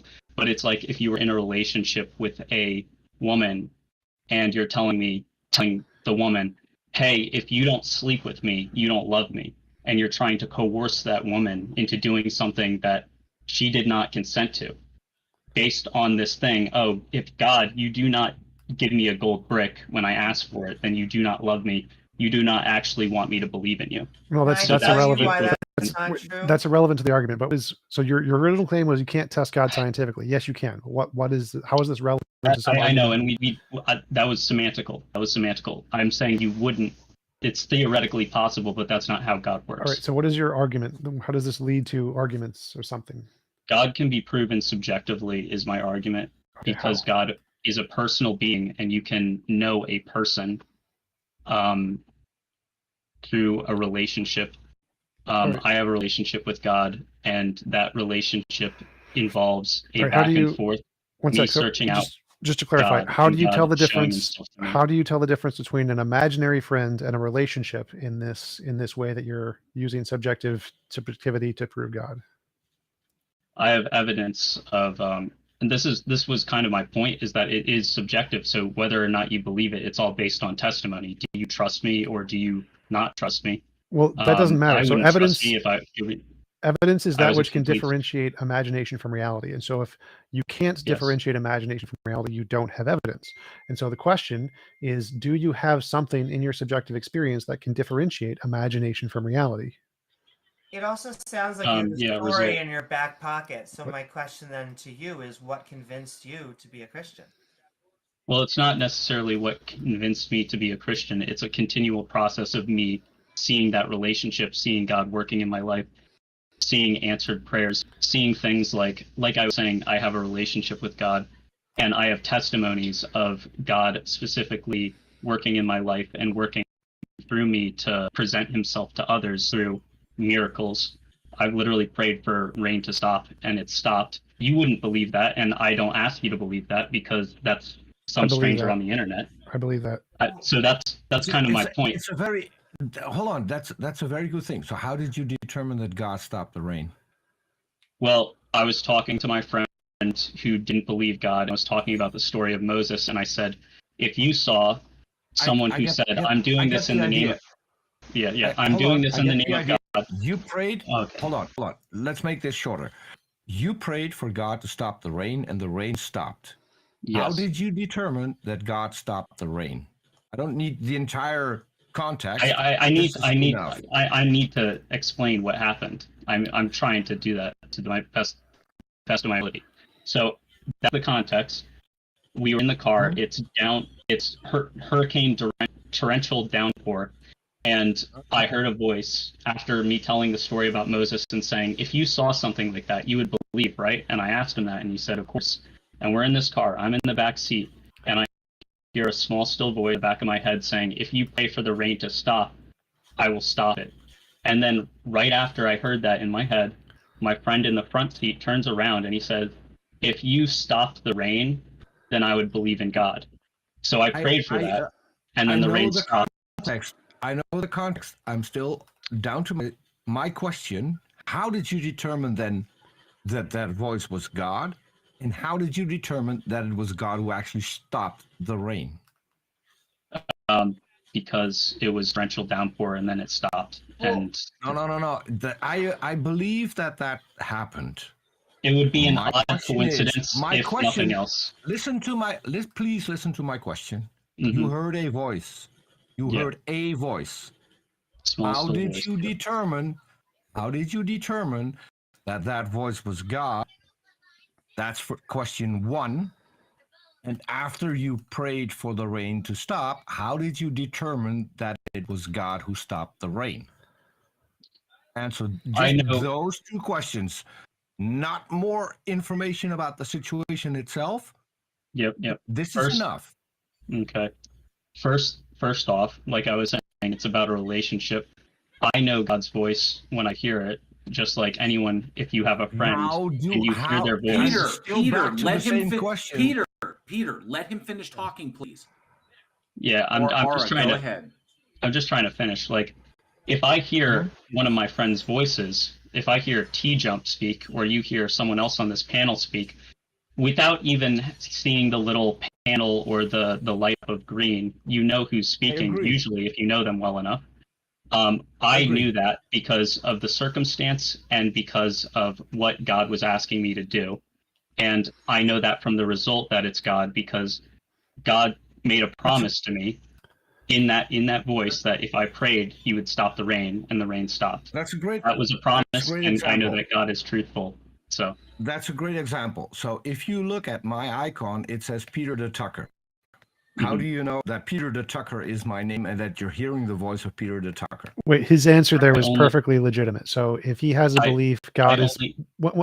I'm agreeing with you here. So if you believe God is speaking to you, and you believe if God is speaking to you, something will happen, and it happens, that's evidence. So you're perfectly fine. That part is epistemically rational for you to believe it was God who spoke to you. Fine. And then I was also going to respond to Peter, actually. Well, I know. I only know. Can I just say after you can? No, I'm going to let you answer. Just after you answer, just let me ask you a question. Sure thing.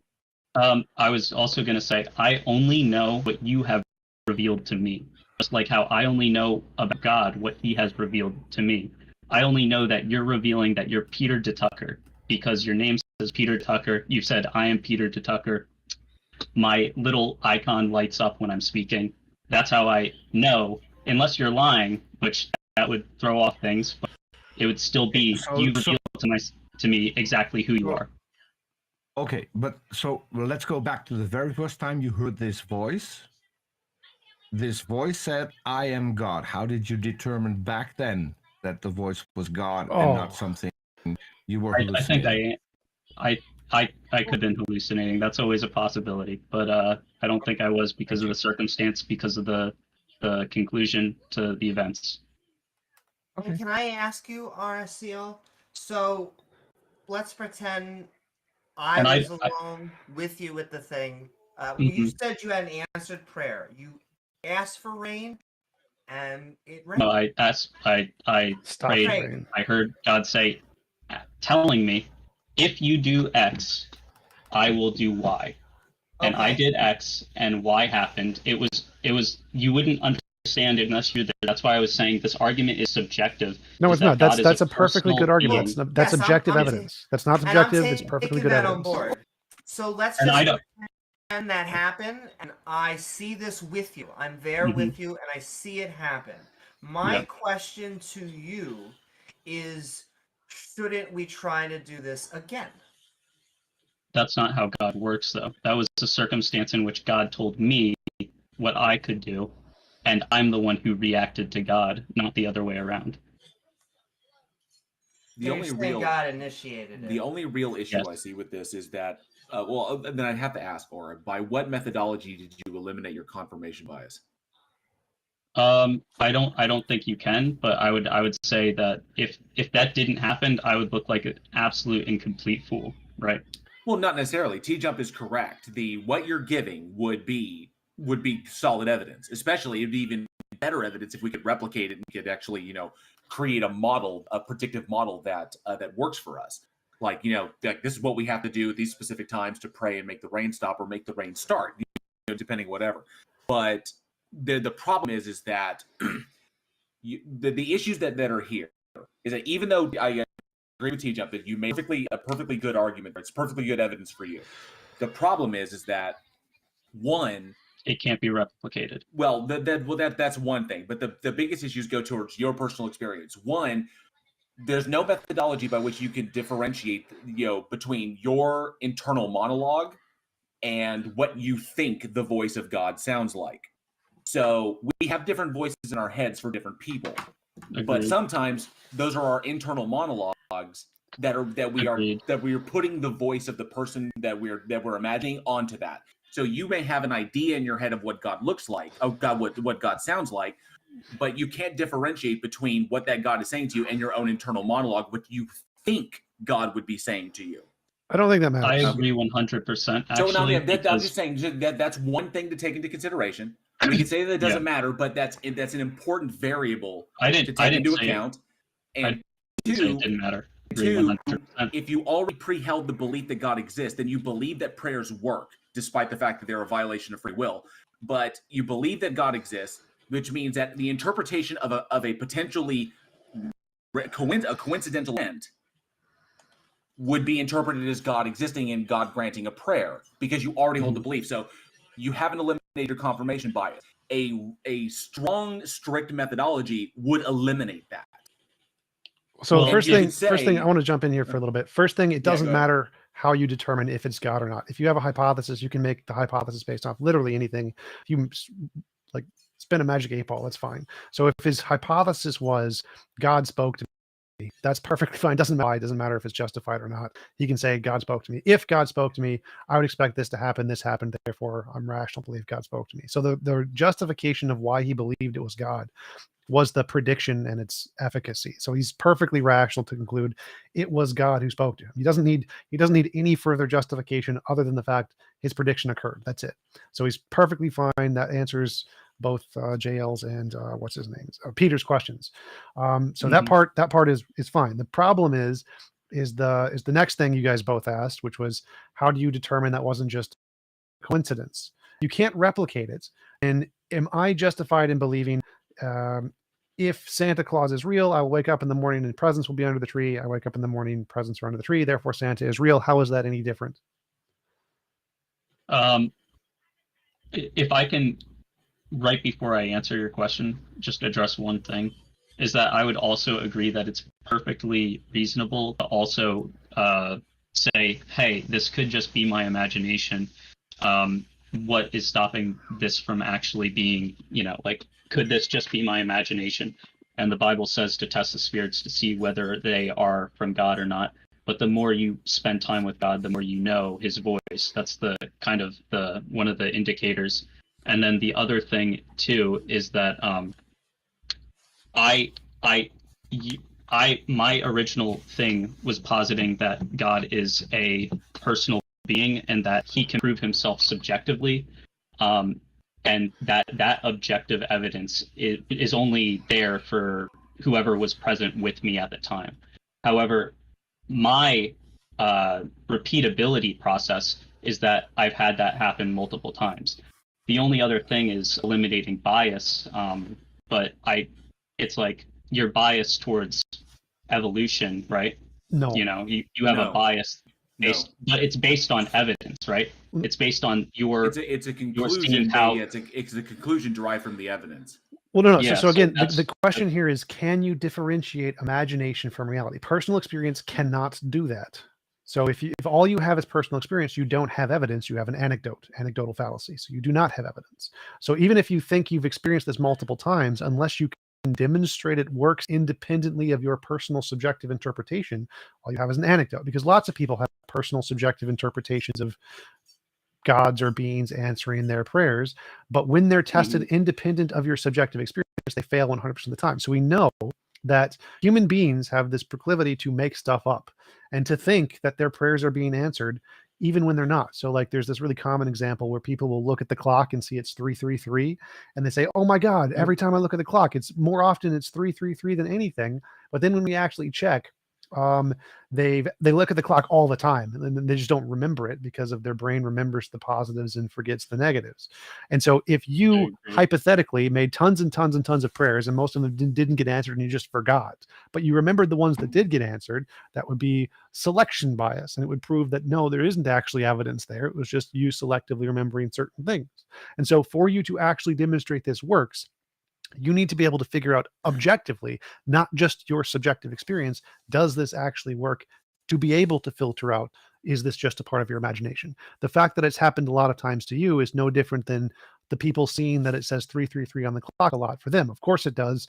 That's because your brain remembers the hits and forgets the misses. And that's one of the fallacies of human cognition, which is why you are not allowed to use your personal experience as evidence. Well, I would agree, but I'd also say that if you were all in my head 24/7, you would have seen the things that I've seen, and you would also be able to remember. Or if you were thinking critically, imagine like a peanut gallery. I truly believe that if you were in my head and you were able to see through my eyes and you were with me 24/7, you would see the evidence that I've been presented with, and you would come to the realization that God is real. Yeah, based on that but evidence. given that we Yes. can't do that, given that we And can't God- do that, when we critically approach what you're saying, we can't, because it's your personal experience and we can't replicate that, and we can't live You in your can head actually. or be in your head, then we cannot eliminate the possibility of misinterpreting coincidental events. So we I, can't. I think the problem is that I'm saying that you can repeat it, but you have to repeat it subjectively. The Bible says specifically that if you seek me, I will reveal myself to you.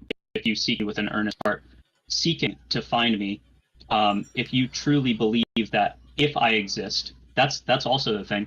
You don't have to say God exists. You can say, God, if you exist. And I know you guys are going to say I prayed and this and that, but I think the real issue is acknowledging whether those prayers were in earnesty, but or there's whether the they were. problem. But there's the problem, Aura. You're suggesting that belief must come before evidence.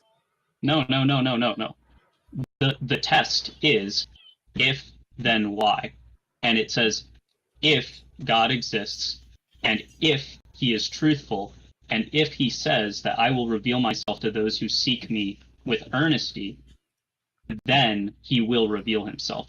You don't have to believe in God. You just have to believe that if he exists and this is his character, then why? But He will that's reveal himself belief. to you. But that is belief before evidence. That's believing it That's exists. a test. That's a test. But no. But that is confirmation bias.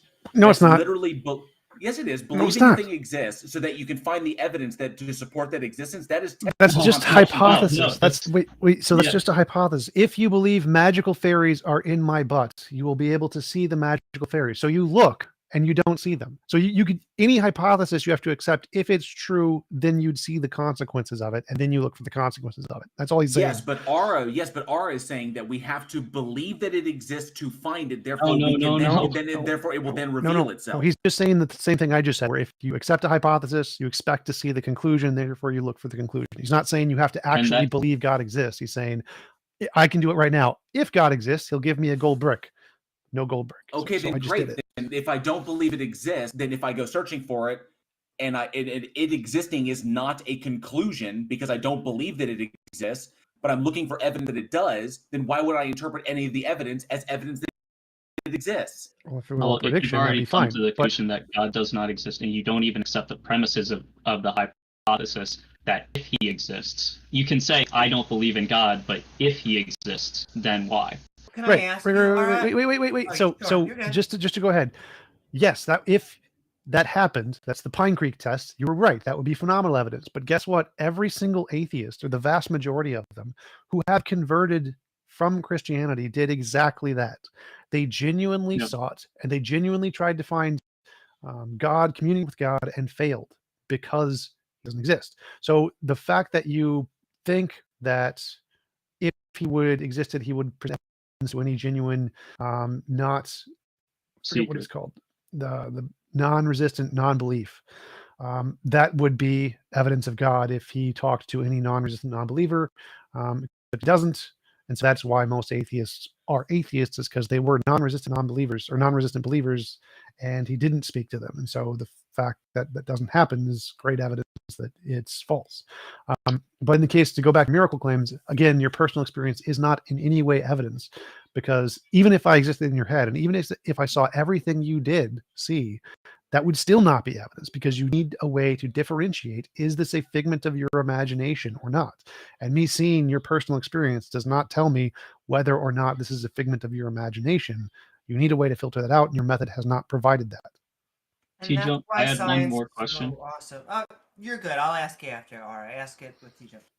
Yeah. No, I will answer whatever you ask afterwards. But my last thing after that was like I respect your opinions and beliefs too, but that's also coming down to the subjective. Is that were they truly seeking God? I can't know that, or were sins or this or that preventing them from earnestly seeking God, or like the Bible says, sins draw people away from God.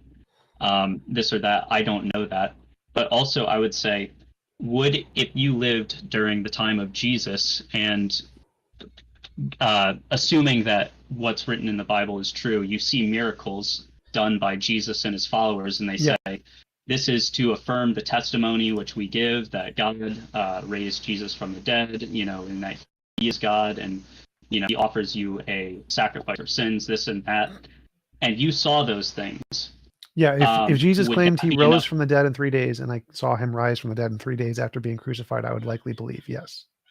Okay, and then lastly though, but again, that is subjective, because when you go to someone who didn't see it, they're taking testimony for what it is. They either believe that you're a truthful person and that you're being honest about what you've seen, or they don't, or they just might not know. But for 100% fact that these things were done because of God. You've seen the miracles, you've seen what they've done, and then you go, okay, I might not be able to convince them, but I am 100% convinced because of what I have seen. And these people, through maybe no fault of their own, have not seen those things. So maybe they are justified in not believing those things. But I also believe that God presents evidence to those who would believe it. Can Okay, I but that- also Go ahead, Amy. ask? Well, I just want to know if, to bounce off what TJump said, actually, one of the great things about science is that our intuitions, yes, they're often right because of evolution, it's honed us, but sometimes they're often wrong. That's why it could be a rustle in just the wind blowing the bush, or it could be a tiger hiding behind it. The science is how we, or one of the best methods, not the only, but one of the best methods from delineating fact from fiction. But then I would also like to know if these signs stopped, if it just began, because to me, when I look out to the world, I am an optimist, but I see 50-50. Bad things happen, good things happen. It seems very random. I think when we try and put good things out into the universe, it starts to push it in a specific direction, but that's us as agents doing that. I don't think it's a God. And so my question is, if you were to stop seeing these signs, is that your test for whether a God is true? Would you become an atheist? And I just want to quickly interject one question from an audience member. It's very similar to what Amy's asking. It's a little bit tongue-in-cheek. Canadian Onlyman asked about 18 minutes ago, I need some rain here. Please get RSEAL to make it rain here where I live within the next 15 minutes, and I will convert right now. I will believe in God, and I will go to church regularly. Interesting. Well, I'll pray for you, but, I don't know. The reason I knew that it would stop was because I believed that God initiated the occurrence. Whereas if I pray something that, God did not initiate, I have no guarantee that that will happen. And just in case it's helpful to you, he's in Eastern Canada. Okay, thank you. What if God yeah, I'll answer Amy. Yeah. What if God stopped initiating things? It's kind of like a hypothetical, like, what if God stopped doing what God does? I don't know what really would entail, because God is the initiator of all things, and the sign thing, I would rather go with that, because like God stopping initiating things, I don't really know what that means. But the signs thing is like, oh, God stops answering prayers, or God does this. I know from scripture, if God is truthful, that's not going to happen, because he makes promises about prayers. But the signs thing is that throughout scripture have evidence of, or I'm not saying believing just scripture, but what I've already seen plants me in the camp that even if God stopped presenting certain signs to me, I've seen very miraculous things, and then I've seen periods of nothing happening, really, like nothing miraculous. But through scripture, even in Israel, there were hundreds of years where God didn't do anything super miraculous. It's just the everyday life sometimes there's miracles that happen in your life, but they're bringing down the walls of Jericho by blowing trumpets. Those things they are rare occurrences. That testimony that I have was a rare occurrence. I'm not just like always hearing God's voice saying, like, oh, this and that. That was a rare occurrence, and it was God as the initiator, my personal testimony. So it's not whether or not I see signs does not make me believe. But if I never saw signs, if I never saw anything, that would be a different story. I just have 2 more questions off that, and then you can ask whatever. I just want to know, okay, so you said that there actually have been periods where, I hate to call it dry spells, I don't know where he was initiating. That's fine. You can, I understand what you mean. So what would then convince you of a God not existing? And then, well, I'll start with that. If that's not it, because is there anything? What could convince me that God doesn't exist? It's very hard because it's saying it would have to be proven to me that everything that I have experienced was not true, or there was a completely scientific, which I'm not even saying that miracles have to be unscientific, because like with that rain thing, it's like, oh, someone in a weather station can look at the thing and they go, oh yeah, the cloud moved away, or this and that. But the real claim is that God moved away that cloud, or God dissipated that cloud. It's the God behind the science. But it would just have to be that my experiences would have to be 100% like proven false. Like I'd have to go, wow. Well, you can't eliminate that your experiences are not completely explainable by naturalistic process, because anything that you encountered doesn't break the laws of reality.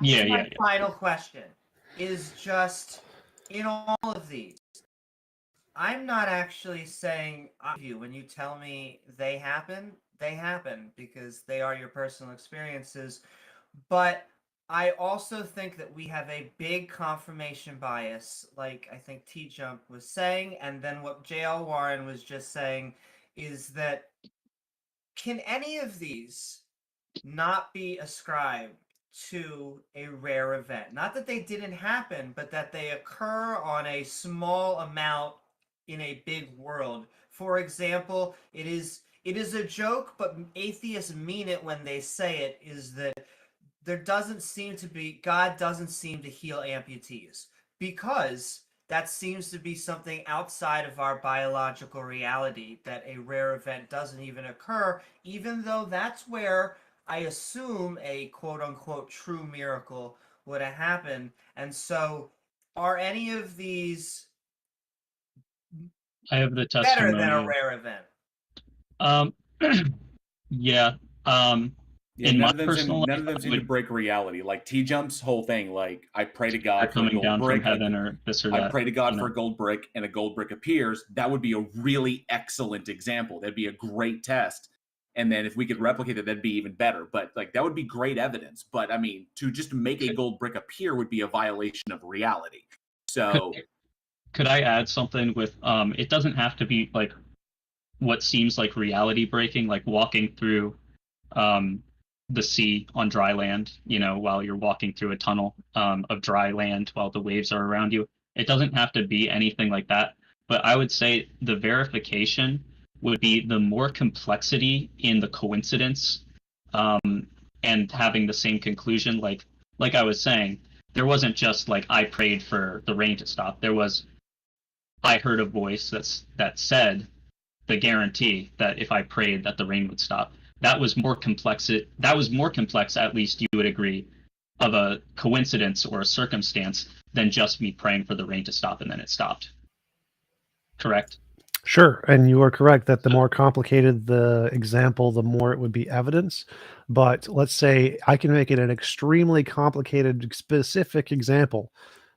There's a particular optical illusion, has a Rubik's Cube on it, and there's 2 orange squares in the middle. And if you put the Rubik's Cube picture around it, they appeared to be completely different colors. And I can make a prediction that if God exists, then if I look at this Rubik's Cube, I will see two completely different colors, even though they're exactly the same. Now, I'm going to get this prediction right every time. Problem is that we know that that's a natural phenomenon that happens in the brain because human brains are not very well developed in certain instances. And so if your predictions are taking advantage of the fact of a problem in a human brain, they're not evidence, even if they're super specific. And so, what you need is a way to filter out, was the things that you experienced an example of one of those 10,000 fallacies, biases, illusions, delusions, misconceptions that humans have in their brain, or was it a genuine example? And this is why science is hard, because you have to filter out all of those subjective problems with the brain, and it's not easy to do that. And personal experience is especially terrible at that, which is why we don't accept personal experience as evidence. It's an anecdotal fallacy. I would agree. So here's my thing: is like I agree with what you're saying, and I agree that humans are flawed creatures. But the other thing, and this might be a little rabbit holey, because I'm still thinking about what you're saying. But you would agree as well that there are atheists who are blind faith atheists. They just believe in atheism because someone told them that. And it's the same way with Christians. It's the same way with confirmation bias, and that kind of stuff. I have to interrupt. I'm an atheist. I do not believe in atheism. That's one. Second, no one told me about it. Well, he just said there are some. He just said there are some. He didn't say all. There are atheists that believe for bad reasons, just as there are atheists that hold a position for bad reasons, just as there are Christians that hold a position for bad reasons. But it doesn't disprove the position. It just shows that there are certain people who don't have evidenced or good reasons for what they believe, which I probably have some bad reasons for what I believe. As I'm not to be critical, but I'm sure you guys would also say, I'm looking for the best evidence. I might not have the best evidence for what I believe right now, but that doesn't mean that my position is false just because I don't have the best evidence. Well, I just want to put in, yeah, you're right. It's not evidence that your position is false. What we want to know is what you're claiming evidence at all? That's the interesting question. It's evidence, not for you though. No. Is it evidence for you? Is it evidence of any kind for you? And until you have a way to filter out your personal biases and those tens of thousands, illusions, delusions, misconceptions, then it is not personally good evidence for you, and you should not believe it. I think if people are truly seeking the truth, again, you only have my testimony for what I'm saying, but I truly seek the truth to know whether something was or was not from God, or if it was of God at all. Well, that doesn't matter. It doesn't matter what you're seeking. Like, I know, even exactly, if I'm seeking truth, and I seek truth to know God exists, and I say if God exists, I'll see the optical illusion with the Rubik's Cube, I'm still seeing an illusion. What you need is a way to filter out, is this an illusion, delusion, misconception, fallacy, or bias? And so you need to filter out each of those 10,000 different biases that we have. You seeking truth doesn't do that. So you need to give us a method that you can use to filter those out, to show that your personal experience isn't one of those fallacies. Otherwise, it's not evidence for us, and it's not evidence for you, and you are irrational for believing it. And if any one of us on this panel that told you that at one time in our lives we legitimately went out in all earnesty to seek this information out, and we came back with nothing, then you wouldn't be able to eliminate that. Then all you can say is like, well, no, then you didn't seek earnestly enough. That's where the problem is there. Disagree. I personally would believe you, but I would also say there may have been. I don't want to get too tangenty. I would believe you though. I would believe that you were truly seeking, but I would believe that there were other factors at play that prevented you from seeing what was there. So what would that you weren't earnestly seeking? Well, just to clarify, what would falsify that position? What would it take for a person to genuinely seek and to know that it genuinely sought and God did not answer them? How would you tell if that happened? Or would you always be like, there was some extenuating factor that we just didn't know about to prevent him? No, I would say that you could only know subjectively. That person would be able to know.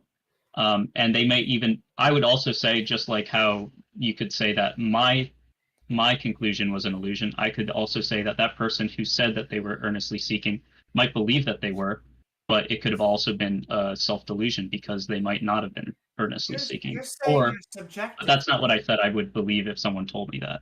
And I think there is a way to actually falsify it. I think part of what makes the claim weak is that it happened in the past.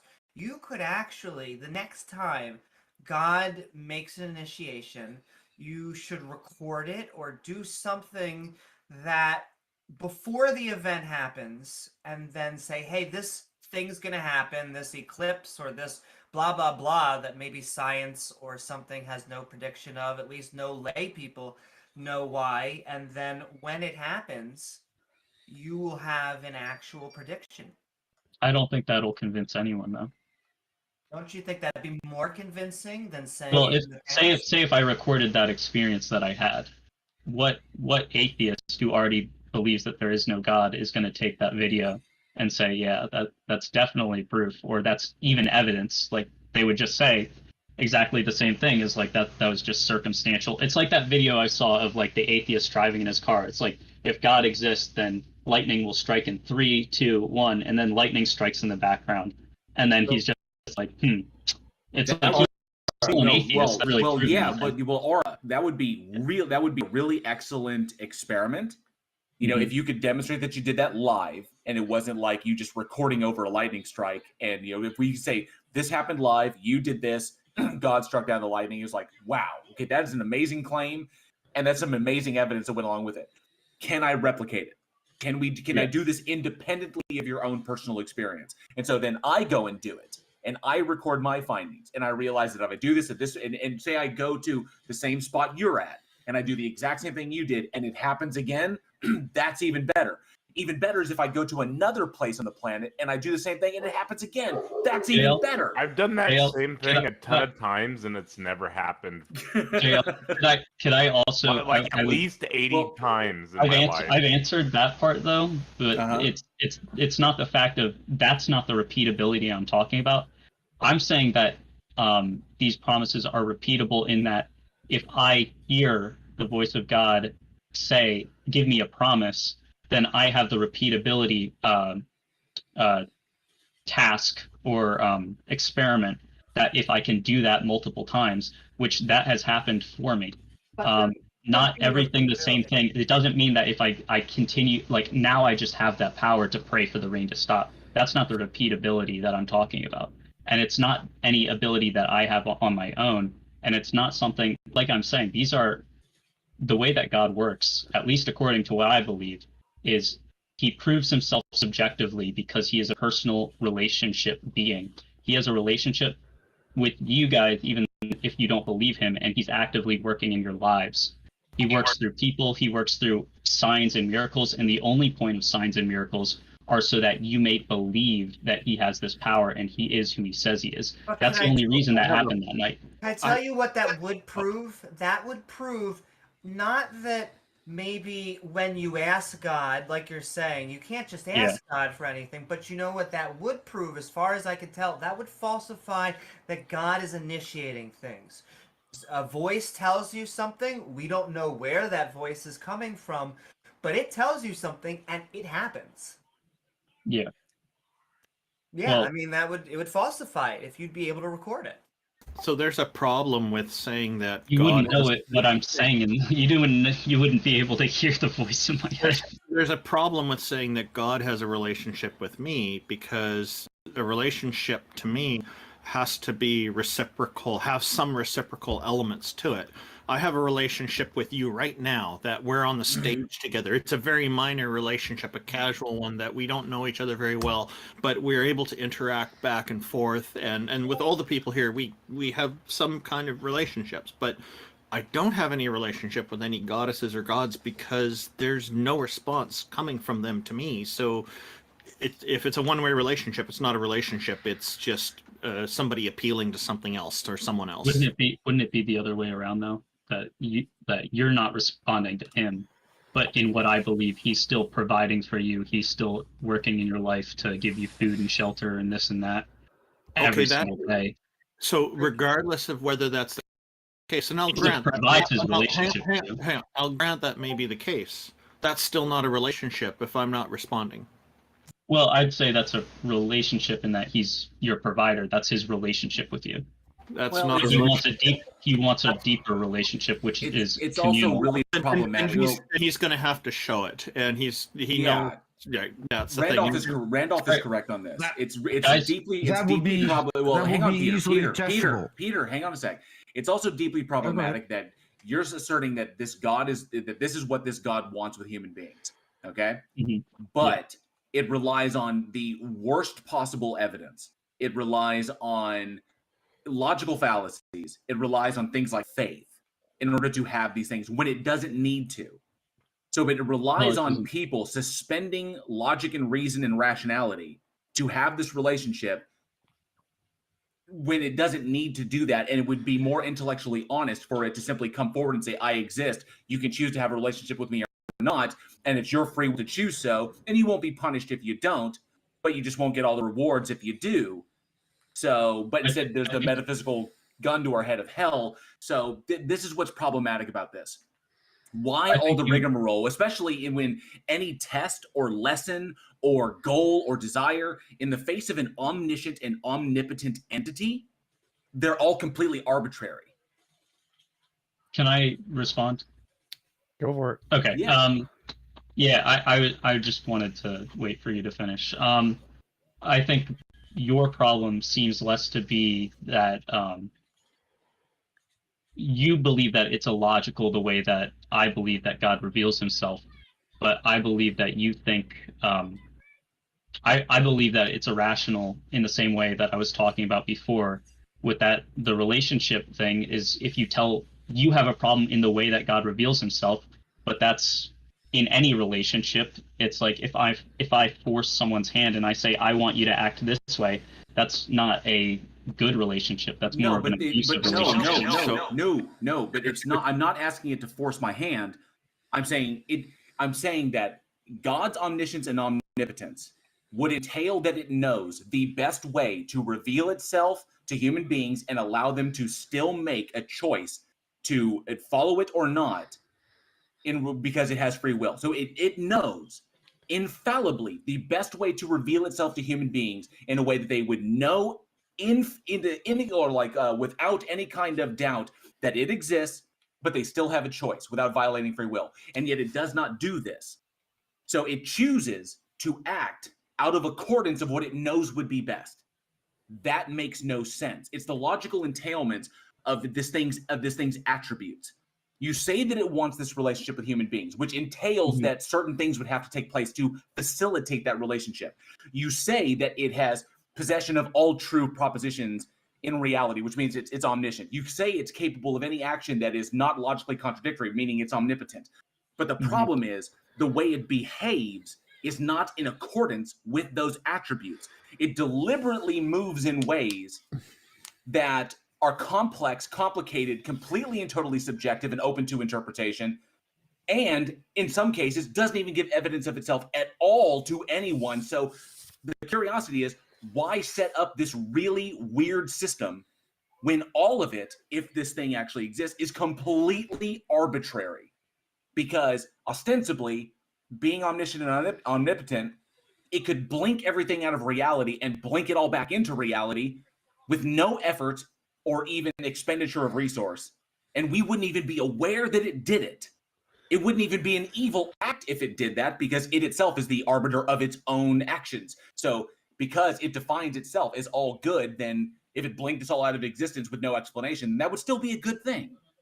Okay, so that's what was the problem with it. It's following the logical entailment of this thing.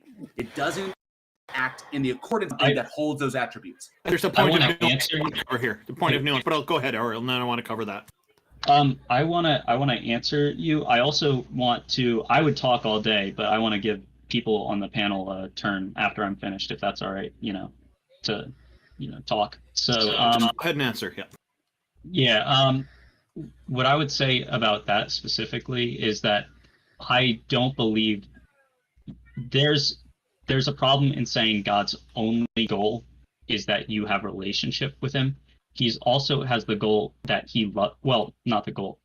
there's a fact of his nature is that he loves you, and in spite of what you might believe, or in spite of the complexity of how he acts out of love for you and for I, and he does what it takes to save souls that would willingly come to him. There's another problem too, is that I think you would acknowledge that if what I'm saying is true, that Judas is more responsible for rejecting Christ than anyone else, because he had the most knowledge, the most evidence, and he knew Christ personally and most intimately than anyone else. The Bible says that, you know, he's punished worse than anyone else. So there is a thing that if someone rejects Christ based on their knowledge of who he is, he doesn't want them to suffer as much as they are going to suffer in spite of his justice. So I don't know why, you know, you haven't received as much personal thing, or you haven't accepted as much personal experience or of this, of who God is, as I have. But there's also the possibility that God is doing things in such a way that people will not suffer as badly as they would have otherwise. I don't know if that's true or not, but that's also my belief personally. I have a question God about is that. going to be, if God is omnipotent and omniscient, Peter, hang on a sec. Hang on. if God is omniscient and omnipotent, he can end all suffering. So this argument to me doesn't work. He's just, so he has to punish. There's a point of nuance that I would like to delve into a little bit here, because the way you were responding earlier before JL responded to you a moment ago, it was like, I feel that, you know, what you're noticing with us is we're not closed to this idea of a relationship with a deity, any deity. It can be a god or a goddess or a number of them. The thing is, I think people are missing this and misreading it as something else. It's not that we believe, it's that we are not close to it. We're welcome to it if it happens, and it hasn't happened. We're not seeing it. It's just not there. The reciprocal aspect of it isn't there. And what JL highlighted about this deity should already know what it would take, I agree with. I think that's right on the mark, because there's so many people claiming that this deity is, that their deities are omniscient or have at least enough knowledge to be able to do this, and enough capability to do it as well. Yeah, and essentially, Aura, all you did was appeal to God moves in mysterious ways, which technically isn't even biblical in that respect. But I'm trying to reconcile. I said I could be wrong, by the way. I'm trying to reconcile why this entity behaves in an illogical manner. That's my problem. And also, given it was pointed out in my live chat, someone pointed out in my live chat that this entity, by virtue of its attributes, doesn't require anything from us, because it is omnipotent and omniscient. Okay, so it doesn't need worship. It doesn't need loyalty. It doesn't need a relationship with anything. Okay, these things eliminate the necessity of any kind of test or lesson or tribute or whatever. Literally, God, in all of its infallible foreknowledge, could just create human beings in heaven with the knowledge and understanding that it wants us to have, with free will. It could do that. Just like angels. No, we wouldn't be angels. It could differentiate. Angels have a certain category, humans another category. And we would just be in heaven. We would just be in heaven with free will, knowing and understanding what it wants us to know and understand. I have no idea how this relates to like the original topic. Like, you need evidence. You don't have any evidence. Yeah, I would also add, if you just give me literally 1 second, I need to think for a sec. The way that God moves relationship-wise is that he reveals himself progressively. There's a progressive revelation that he gives. He gives a general revelation of who he is to every person on the earth. You know, whether or not you know who God is. And it's over the course of time that we either reject God or accept him and are revealed more things based on our openness to see more things. Okay, then I just have, in response to that, I just have one last question, and either Peter can jump on his, or we can move on, or whatever. But I have one. If I go through the course of my life, and I earnestly seek all this evidence that's supposedly there. And through the course of my life, I look at every scrap of evidence I can get my hands on, which is, not everything, because I'm only human. But if I get to that point and then I die and I am an atheist and I've come to that conclusion logically, critically, and rationally without making any assumptions about anything or agreeing to something out of fear or desperation. And I come to this critically, logically, I use every tool that supposedly your God gave me to come to a rational and logical and justified position. And then I die and go to heaven and I get judged. Will I be sent to hell? You're only sent to hell based on your desire to be separate from God. But there's a so here's a separate thing. This is more I believe that everyone who is not in Christ You say will go yes to or hell. no? What Aura? I'm trying to clarify my position. No, if there's no clarification, the reality is this: if People are judged on knowledge. In your worldview, Yeah. if I come to the conclusion from an examination, a critical examination of the evidence, that no God exists, after examining everything I could get access to, diving into everything, and I critically and rationally and logically using all the powers that supposedly this God gave me to conclude that this thing does not exist, and I die an atheist. And then I go to heaven, because this thing does in fact exist. I go to heaven, and God knows that I logically and rationally and critically came to this thing with all honesty. Would I still go to hell?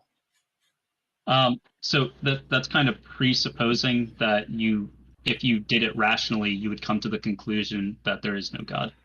Which, but if God exists, then that would be wrong. Okay, so let's put this straight. He came to this conclusion to the best of his knowledge that it's rational. Yeah, okay. The absolute best of my human capability. This is my conclusion. I think it would be the conclusion would be based on rejecting the truth. So that's my answer. But if I cannot critically determine what is the truth, then I would reject what I cannot determine to be the truth, and I would accept what I can determine to be the truth, which would be rational. This is all included.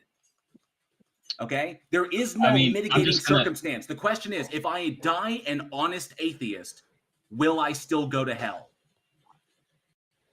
An honest atheist. Meaning I came to the conclusion that theism honestly. I'm just going to stand on scripture, but I'm going to my reasons are that of scripture, which is that no one goes to hell just for sin. They go to hell because they want to be separate from God, because they've rejected the truth and they've rejected his plea to be. Why can you not just answer the question? No, you didn't. He's trying. So let's try that. Yeah. There's a better way to ask this. Okay. Is it logically possible? The person who's trying their best to make a rational decision happens to have a mental illness caused by a physical problem in their brain, and they're being misled because of that. In your perspective, would this God be forgiving to them afterwards? This I can actually answer better, because this is based on ability, which, like I said, God judges based on knowledge, which is the ability to know what is right and what is true. So if you know what is true and you reject it, God will judge you for that. It's kind of like God saying, I'm going to judge you, the person in the wheelchair. If you don't stand up, I'm sending you to hell. The person can't stand up, and then God sends them to hell. That's not how God works. God enables people to believe the truth. Wait, that's why I'm answering it. That's why I'm answering it. That's why I'm saying. Aura, I am at that is not what I'm going after is this. Well, Randolph, if I cannot determine that a thing is true, I will reject it as being true because I cannot determine it to be true. Just because you state that God is true does not mean that I can determine it for myself. If I go through the course of my life and I critically and rationally come to the conclusion that this thing does not exist because there is no evidence to support its existence, because it doesn't provide any explanatory power about the world, and I can't make any novel testable predictions with it, there is nothing to support it beyond pure emotional appeal. And I will not, being a rational and logical and critical human being, I will not say a thing is true just because it makes me feel better. If I come to this Can I answer conclusion, Randolph's though? no, And I answered you, the problem yes. is, the problem is you are dodging what I'm asking you. No, I didn't. Hang on, both of Yes, you. you Stop for a did. sec. Just stop for a sec. RSL, the purpose of my question was to bring out this factor so that JL Warren okay. can continue with his line of reasoning here, because I think it helps to exemplify it. So please Can I- deal with him. Yeah. So my If answer I come is to this conclusion, okay. Wait, rationally and logically and honestly, please. If okay, you have then would I still be sent to hell?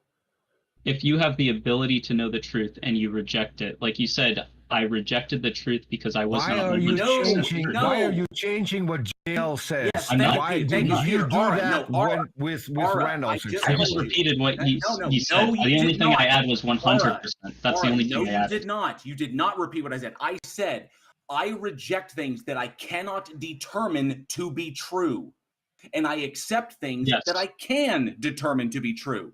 If I cannot determine critically, logically, rationally that God exists, then I will not accept that the claim that it exists. If if you I do not have die- the ability, If I die a critical, logical, and rational atheist, come to the conclusion honestly, expended all effort, and this is my conclusion, would I still go to hell? so I'm trying to answer you, and I would appreciate. I'm trying to changing answer. the fact. You Whoa, keep changing Peter, the fact. Peter, I'm I'm gonna trying to jump be in. on it. Wait, I'm trying hold to answer You this keep- honestly as I can. Hold Okay, on. I'll just let you keep guys- Peter, changing the stop fact. interrupting. You keep- RSL is going to say yes or I no just now. wanna- He's about to address a question. Let RSL I say wanna- yes or no, and then we'll move on. I said yes, you would go to hell, but before you respond.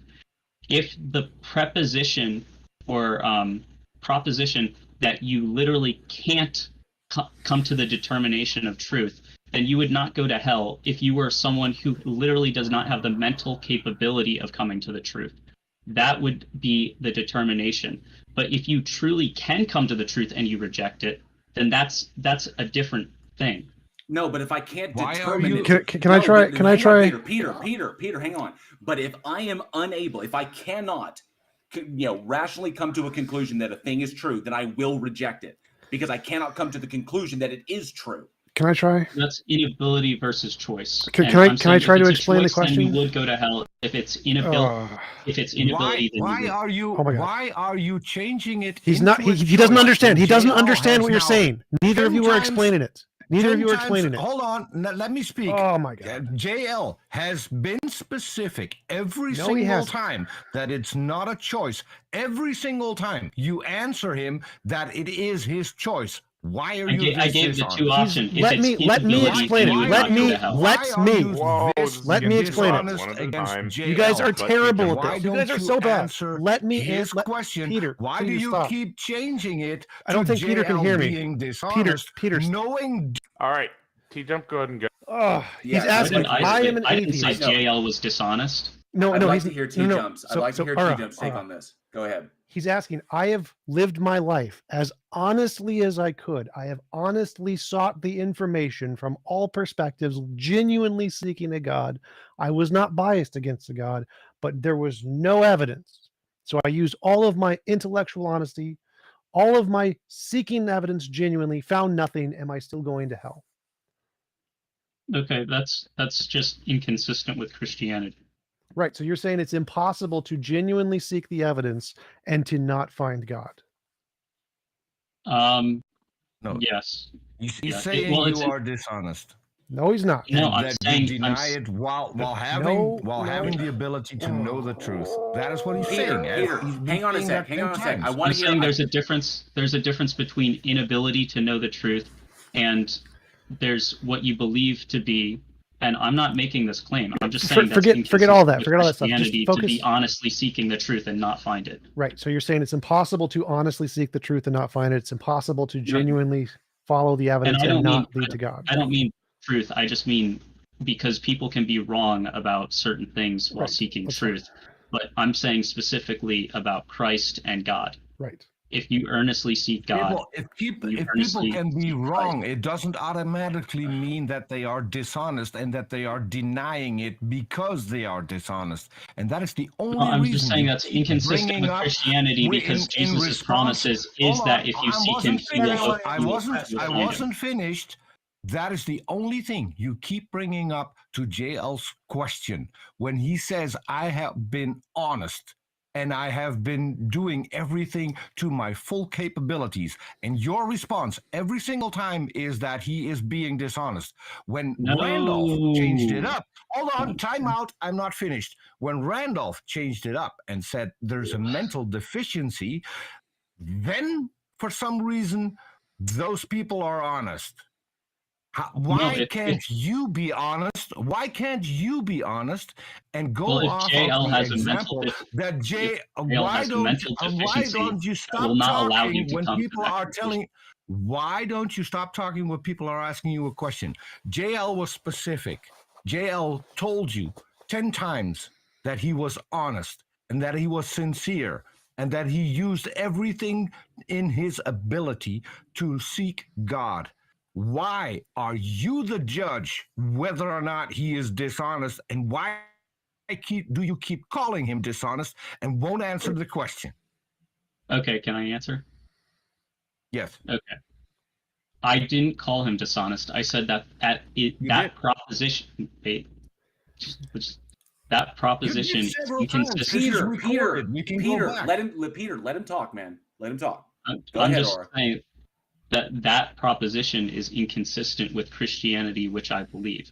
So it's an inconsistent. That's all I'm saying. But I'm saying if there's a difference between, and just because you're honestly seeking and you're not a Christian yet, does not mean that because there's also the thing. I'm not making. Guys. Can I I think I found a better way to ask this. Aura.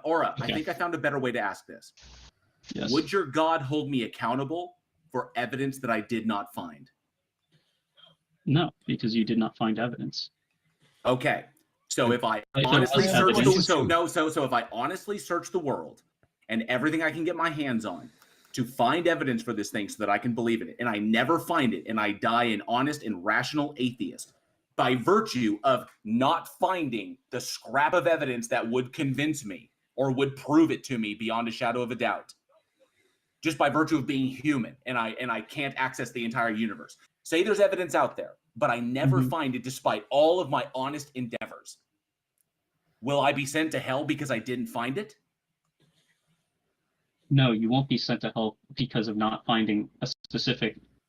So you're not held accountable for evidence you did not receive, but you are held accountable for the evidence that you have received. That's it. Okay, so as long as I die an honest atheist, I get to go to heaven. If you die completely ignorant of everything or with a mental disability, then you would go to heaven because you have no knowledge. But God in Scripture, that's why I'm saying it's inconsistent with Christianity, because God in Scripture says that everyone is held accountable because everyone has received general revelation. That's terrible evidence. Hang on, Peter. That is terrible evidence and no reason to believe it just because a book said it. So well, you're asking me based on Christianity. You're asking me based on Christianity. What he is saying, JL, what he is saying is that intellectual honesty is inconsistent with Christianity. Yes, it's essentially No. I'm saying it's inconsistent to come to it. Aura, the answer to the question. What you're saying. Hang on a sec. Aura, the answer to the question that I'm asking you, given your worldview, is that yes, I would go to hell. The reason you don't want to say flat out that the answer is yes is because that makes your God out to be a moral monster. I can say yes. I can say yes all day. That is why you have to essentially define everything, define that finding the truth of God is an impossible thing. Can I ask something about? No, I never said that. Something about hell. It's very specifically. Amy, you can ask something about hell. I just want to say that's not at all what I was saying. I said specifically that I stand on Scripture that if you do not accept Jesus Christ, and that's why I'm saying Scripture also says that there's accountability for what you know. You're judged based on what you know. People were not held accountable until they know that there was a moral right and a moral wrong, and that they broke God's moral law. That's the only time when people are held accountable. So circular reason. you're not held accountable for let's evidence go you to didn't the, receive. The Amy, heart of Amy. that. Is Satan being tortured in hell? Satan is not in hell yet. Satan is not in hell. Is Satan being tortured? Not yet. Satan is not being tortured. Not That's currently. interesting. Is Judas in hell? Not yet. Judas is not in hell. Is Judas being Yet. tortured? Not yet. Okay, is Satan going to be tortured in hell? Well, That's actually, interesting. yes. Based on Revelation, hell is opened up at Judgment Day when everyone is judged according to their deeds. So who's Alright. going to punish Satan? Can we move on now? I think we should give more time to other speakers. Yeah. I'm Yeah, sorry. we can. Yeah. It's- I'm really sorry, you for guys, coming for up. taking up so much time, but thank you for talking. And I, for what it's worth, I'm praying for all of you guys, and I hope you have a great day. Hey, Orasil, this was an interesting conversation, and I hope we can engage with you again in the future. Thank you for joining us today. Thank you. Narciel. Bye, And guys. I just want to say that wasn't the answers I was expecting. I would have assumed where I wanted to lead down is that Satan, clearly of all of us, knows the most, has the direct knowledge that God exists. And so I would compare Satan to almost anyone else. They should be the one being tortured. However, they are often in Christian mythology doing the torturing. Yeah. I'm still Beams going with the had fact something to that say. intellectual honesty is inconsistent with Christianity. I think JL proved that 10 times in a row. Yeah, that was That's literally what he said. that conversation was a bit of a struggle. I think there's a difference in the use of terminology is part of it.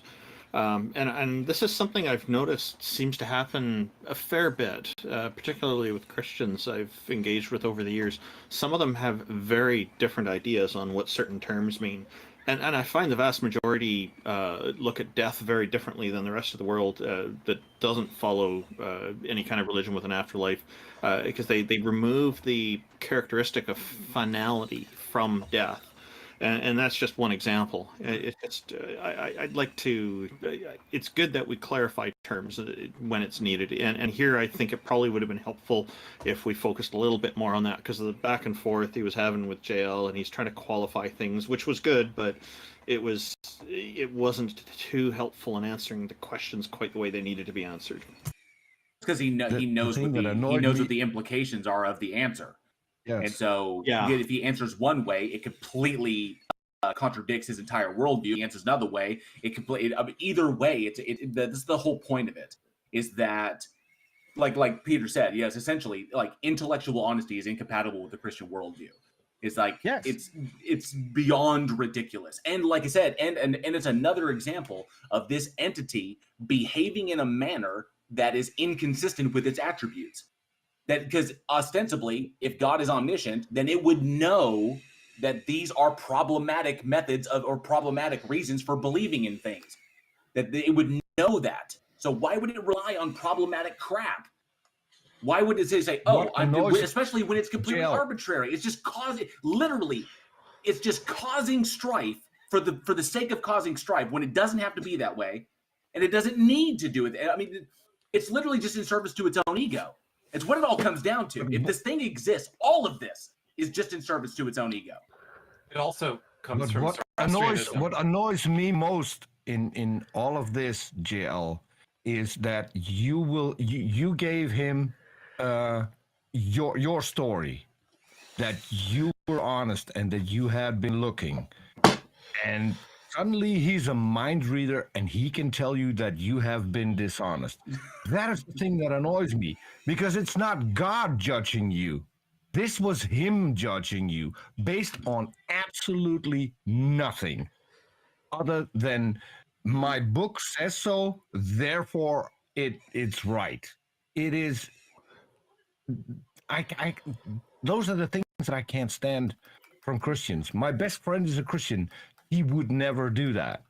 He is honest to me and says, I have no clue. If you're going to hell, I wouldn't know why, and I would find it a wrong decision. So to be fair, So to be fair, Peter, I guess you mean you can't stand that from some Christians. Ix, what were you about to say? JL wanted- didn't I ask wanted him to say once. something. Hang on a JL sec, yeah, asked him hang on the a sec. same, Ix the was same gonna say something question about 10 times. It's true. Okay, Ix, I wanted, what were you I wanted to saying? bring this up because Amy pointed to some of this earlier. So when we were speaking to somebody earlier, Amy kind of hinted at the fact that the origin of some of these Christian beliefs is relevant to whether or not even a Christian should take them seriously amongst other Christians in their theology. And one of the things that we're talking about in detail, which is the theology of hell, is non-existent prior to contact with Zoroastrianism under the Persian captivity. So prior to Persian captivity and the encounter with Zoroastrians who saved the Jews from captivity by the Babylonians, the only mentions you have of punishment of the Israelites are punishments by God. God directly punishes the Israelites by causing them to have strife. And the other stuff about hell and good and bad and moral decisions and whether you go to heaven or hell, that came from Zoroastrianism. So most Christians, Muslims, and Jews haven't examined the historical development of the changes in the theology within Judaism and in contact with Zoroastrianism and other faiths, how it evolved into later Judaism and Christianity. Well, man. Well, for one, I am glad that I'm an atheist, because my best friend, and let me, just a little story. He's from Syria. He's a Christian, and he's a refugee. He fled from Syria after being in captivity for an entire year, being physically tortured for an entire year, only because he was a vocal Christian in an Islam country. If God is just and didn't want to punish him, he did a pretty bad job on him, because he's one of the nicest guys and the more compassionate people that I know. Yeah, the thing is, when people experience really intense, kind of life-alteringly difficult situations, or just amazing events that they attribute to the explainable by God, the intensity of that experience tends to correlate with how firmly they believe and how much it alters their views and cements those views for the long term. So it makes sense that an extreme event like being conquered and liberated made them favorable to the ideas and beliefs of the people who liberated them.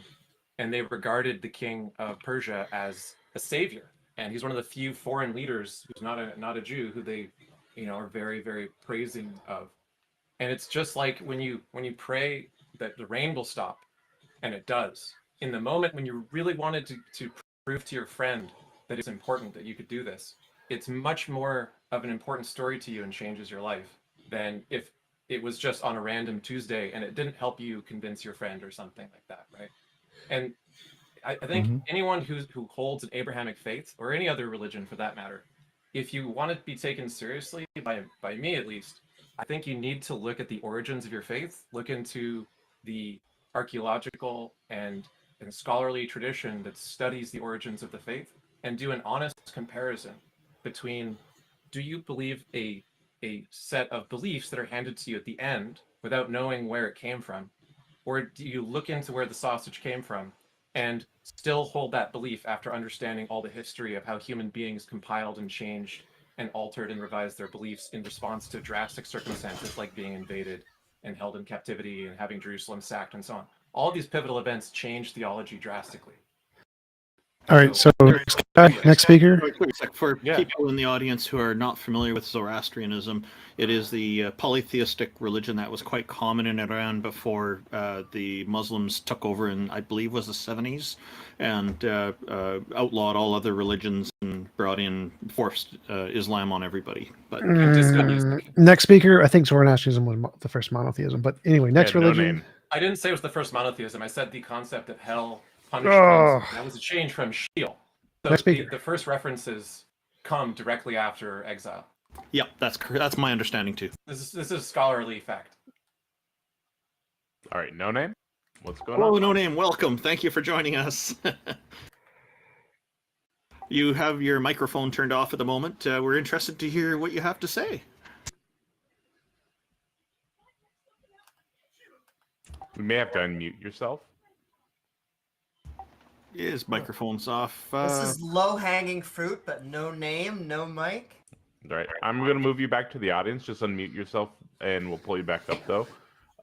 Neutrino skeptic. Oh, what an interesting name, Neutrino skeptic. The particles we have trouble capturing. What about Beamsy? Is Beamsy around? Neutrino skeptic is not responding. We'll go ahead and move on to Holy Spirit. I guess you invited Beamsy up. It's okay. Oh, Holy Spirit. Beamsy can only come on if he puts on pants. Holy Spirit, welcome and thank you for joining us. How are you today?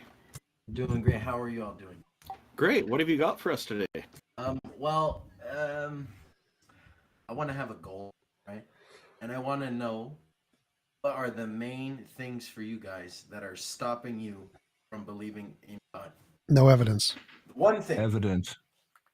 Okay. Yeah, I used to be a theist, so it's not stopping me. It So stops do you you from not- believing. Do you not?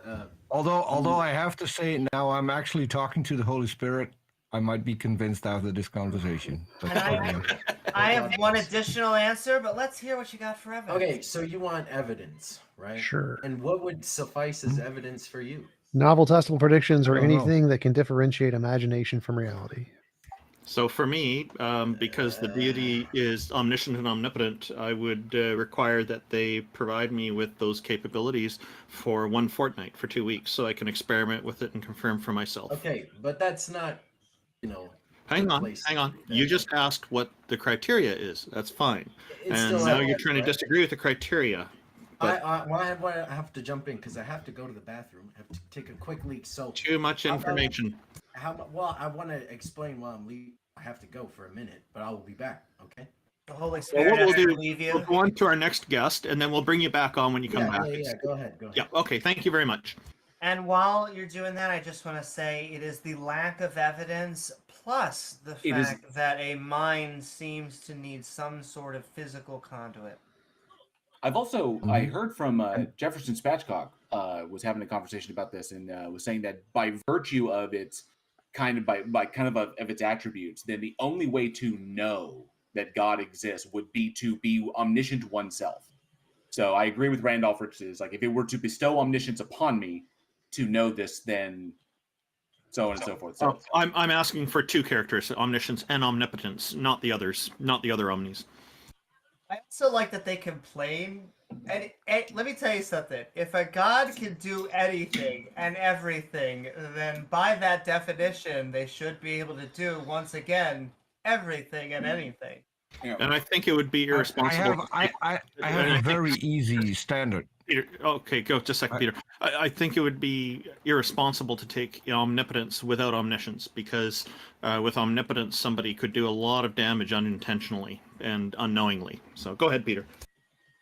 Yeah, I have 3 points. An all-knowing God knows the evidence that I need to be convinced of his existence. An all-powerful God is able to provide that evidence, and an all-loving God would want to give me the evidence that I need.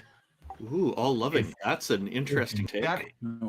Although I If agree with that is TJump, not we don't need to happening- go to. We really don't need to go to such extremes. Such extremes would be great, but TJump's correct. I've always agreed with him on that. Novel testable predictions that enable us to determine the difference between reality and imagination. Fantastic stuff. We could just go with that. I'm fine with that too. At the bare minimum, that would be great. Yeah. Yeah, but so if I'm going off of our previous guest who has God talking to him and performing miracles live when he asks for them, I mean, that is pretty convincing. That would convince me as well.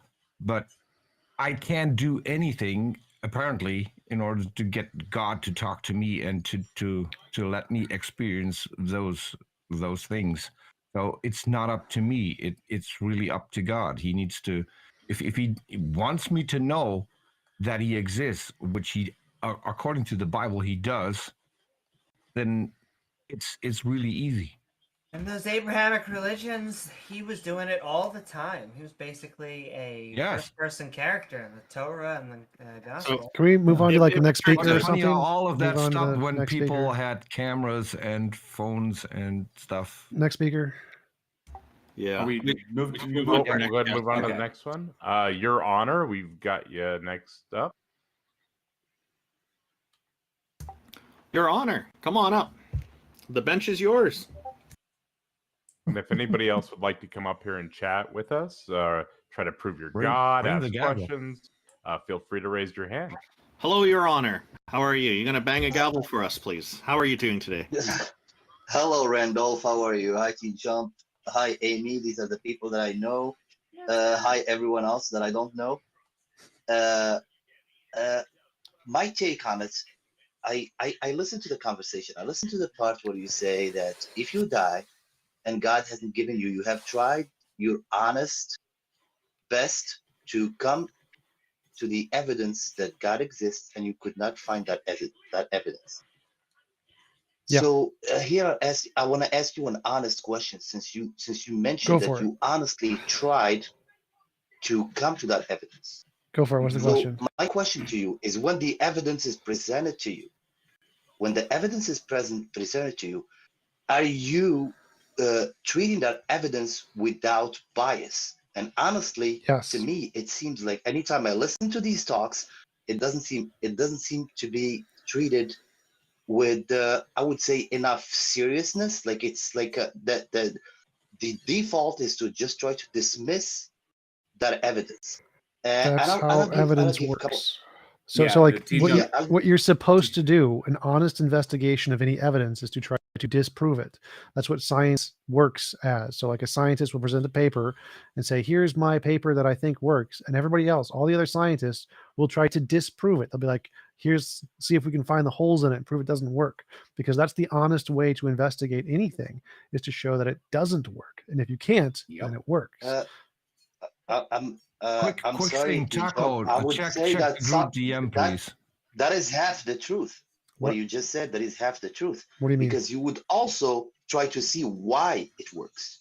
What? You would be trying both ways to see why it works and why it doesn't work. No. Yeah, and when we you can just decide to figure out why it doesn't work, yes, and if we can ignore come up, why it works. Yes, and if we can ascertain a naturalistic explanation for why a thing works, then we don't need the God. Well, so that's actually wrong. Okay. You don't try to ascertain why it works. First, you want to figure out, does it work? That's the question. So you try to disprove it. You try to falsify it. And if you can falsify it, then it does not That work. is not true, and I can prove it to you right now.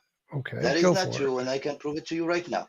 Go for it. In mathematics right now, there is a stick on the wheel of mathematics, which is the Riemann hypothesis. And every mathematician will tell you that if the Riemann hypothesis is true, but they tell you that a lot of theories have been based on the fact that it's true, and everyone believes it's true. Nobody can prove it yet. Nobody. but No, wait, everybody one sec. believes it's Nobody true is because claiming it works. No one cares if mathematical objects exist. That's not the claim. So if you want a hypothetical model, wait, stop. We don't care about math. Math is conceptual. So if you want to claim like a mathematical object exists and you're going to prove it, we're going to try to disprove it. Mathematical proofs don't work that way. Mathematics and conceptual things are different, but we're talking about reality. You have a different problem. So like if you're saying God exists, you're making an empirical claim that you want to show it actually exists. This is not the same as a mathematical conceptual claim.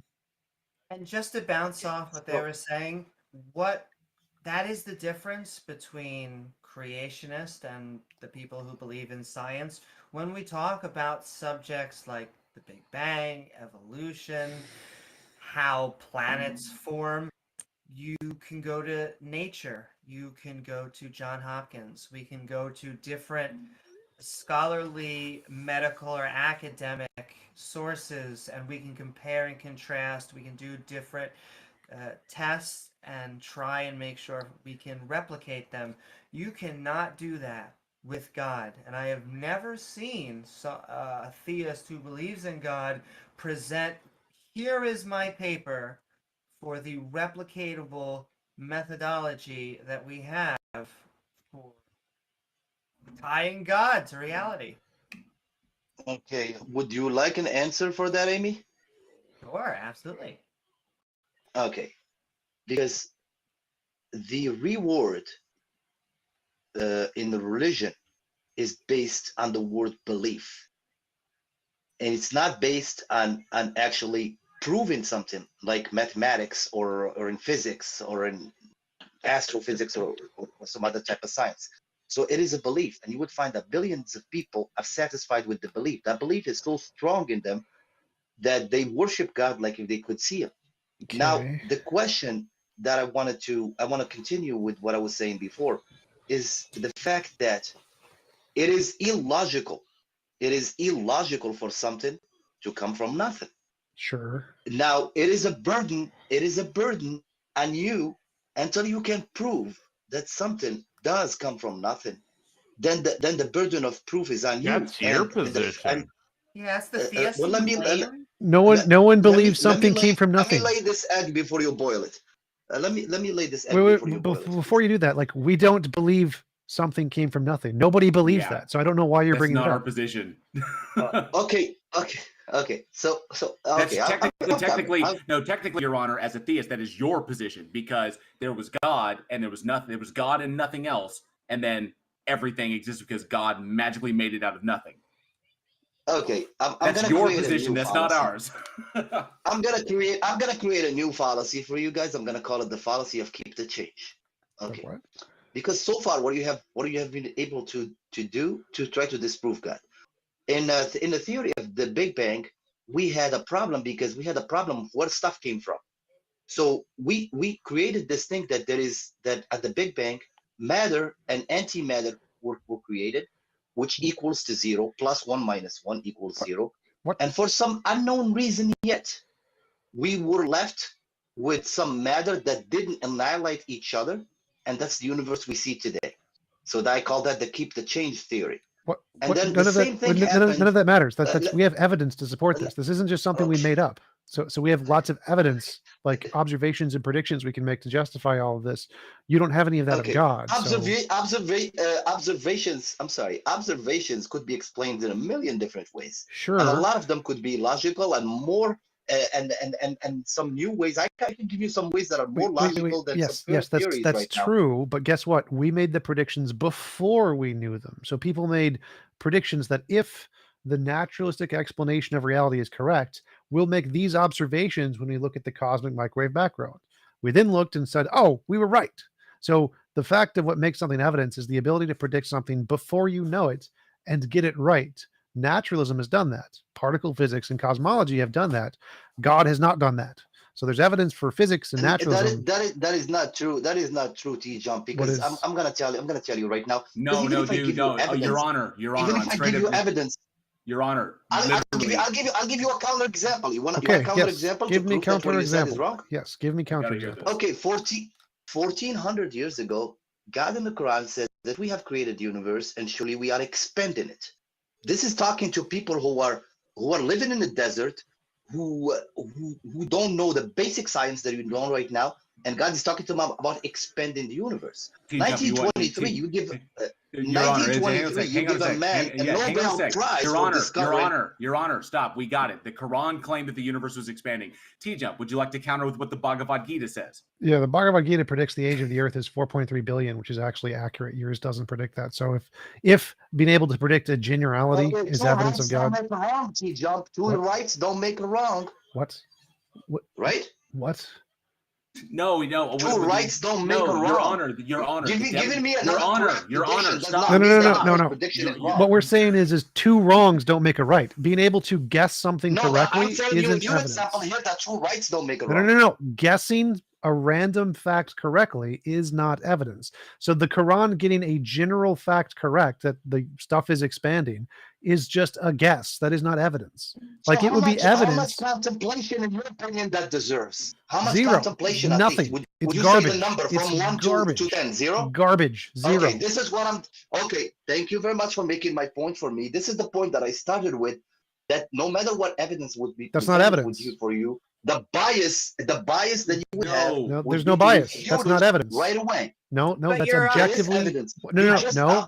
Listen, you No. contradict yourself Stop and sometimes listen. in Let me one answer your sentence. question You so I can just explain it to you. Stop talking. So Okay, that go is ahead. provably Go ahead. not evidence. No, it's called an ambiguity fallacy. We know it's not evidence because in any book you have, there's going to be specific examples of words that you can interpret to mean essentially whatever you want. It is not evidence. What you need is something This is specific. clear That's why in language. There is no interpretation left. This is stop clear talking, language. stop talking. In science, we know this is a fallacy because we know that we don't accept generalities and ambiguities in scientific papers because anybody can make generalities and ambiguities. You need a specific prediction of a specific thing that we don't know yet. Ambiguities are not a specific prediction. They are not evidence. You can find ambiguities in literally any book. You can find dates of people being murdered in Moby Dick. Does that mean Moby Dick is a special book from the revelation of God? No, it means you got a lucky guess. That's it. So no, this is not evidence. What you need is evidence of something specific. The Quran is garbage. TJump, is this statement ambiguous? Is this statement ambiguous? I'm sorry. Is this statement ambiguous? Wait, let him. There is 7 of you guys. At least let me talk. What's the Can I statement? at least... Okay, finish the statement. Okay. Is this statement, answer yes or no. Is this statement ambiguous? We have created the universe. Yes. And surely we are expanding it. Yep, that's a super ambiguous. Is this left for interpretation? Yes, that's super ambiguous. Very ambiguous. Okay, I'll let the audience judge that. I'm not gonna. So, Your Honor, the whole point. Can I the just whole, ask a question? Yeah, go ahead, just Amy. real I'm sorry. quickly? Go ahead, Amy. Why do you think that the Bhagavad Gita was able to get so close with the age of the universe? Well, I'm gonna tell you why. You want me to answer you, but I've got to be able to finish my answer. Sure. Okay. You got okay.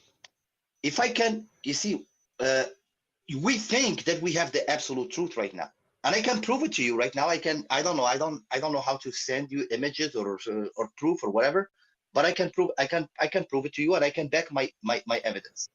For example, we think, and the common thing that we say is that people used to think that the sun and the moon and everything orbited around the earth.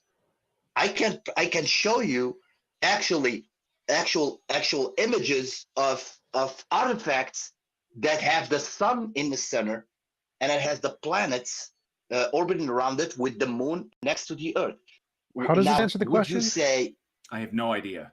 It doesn't. How does that answer the question? How does that answer the question?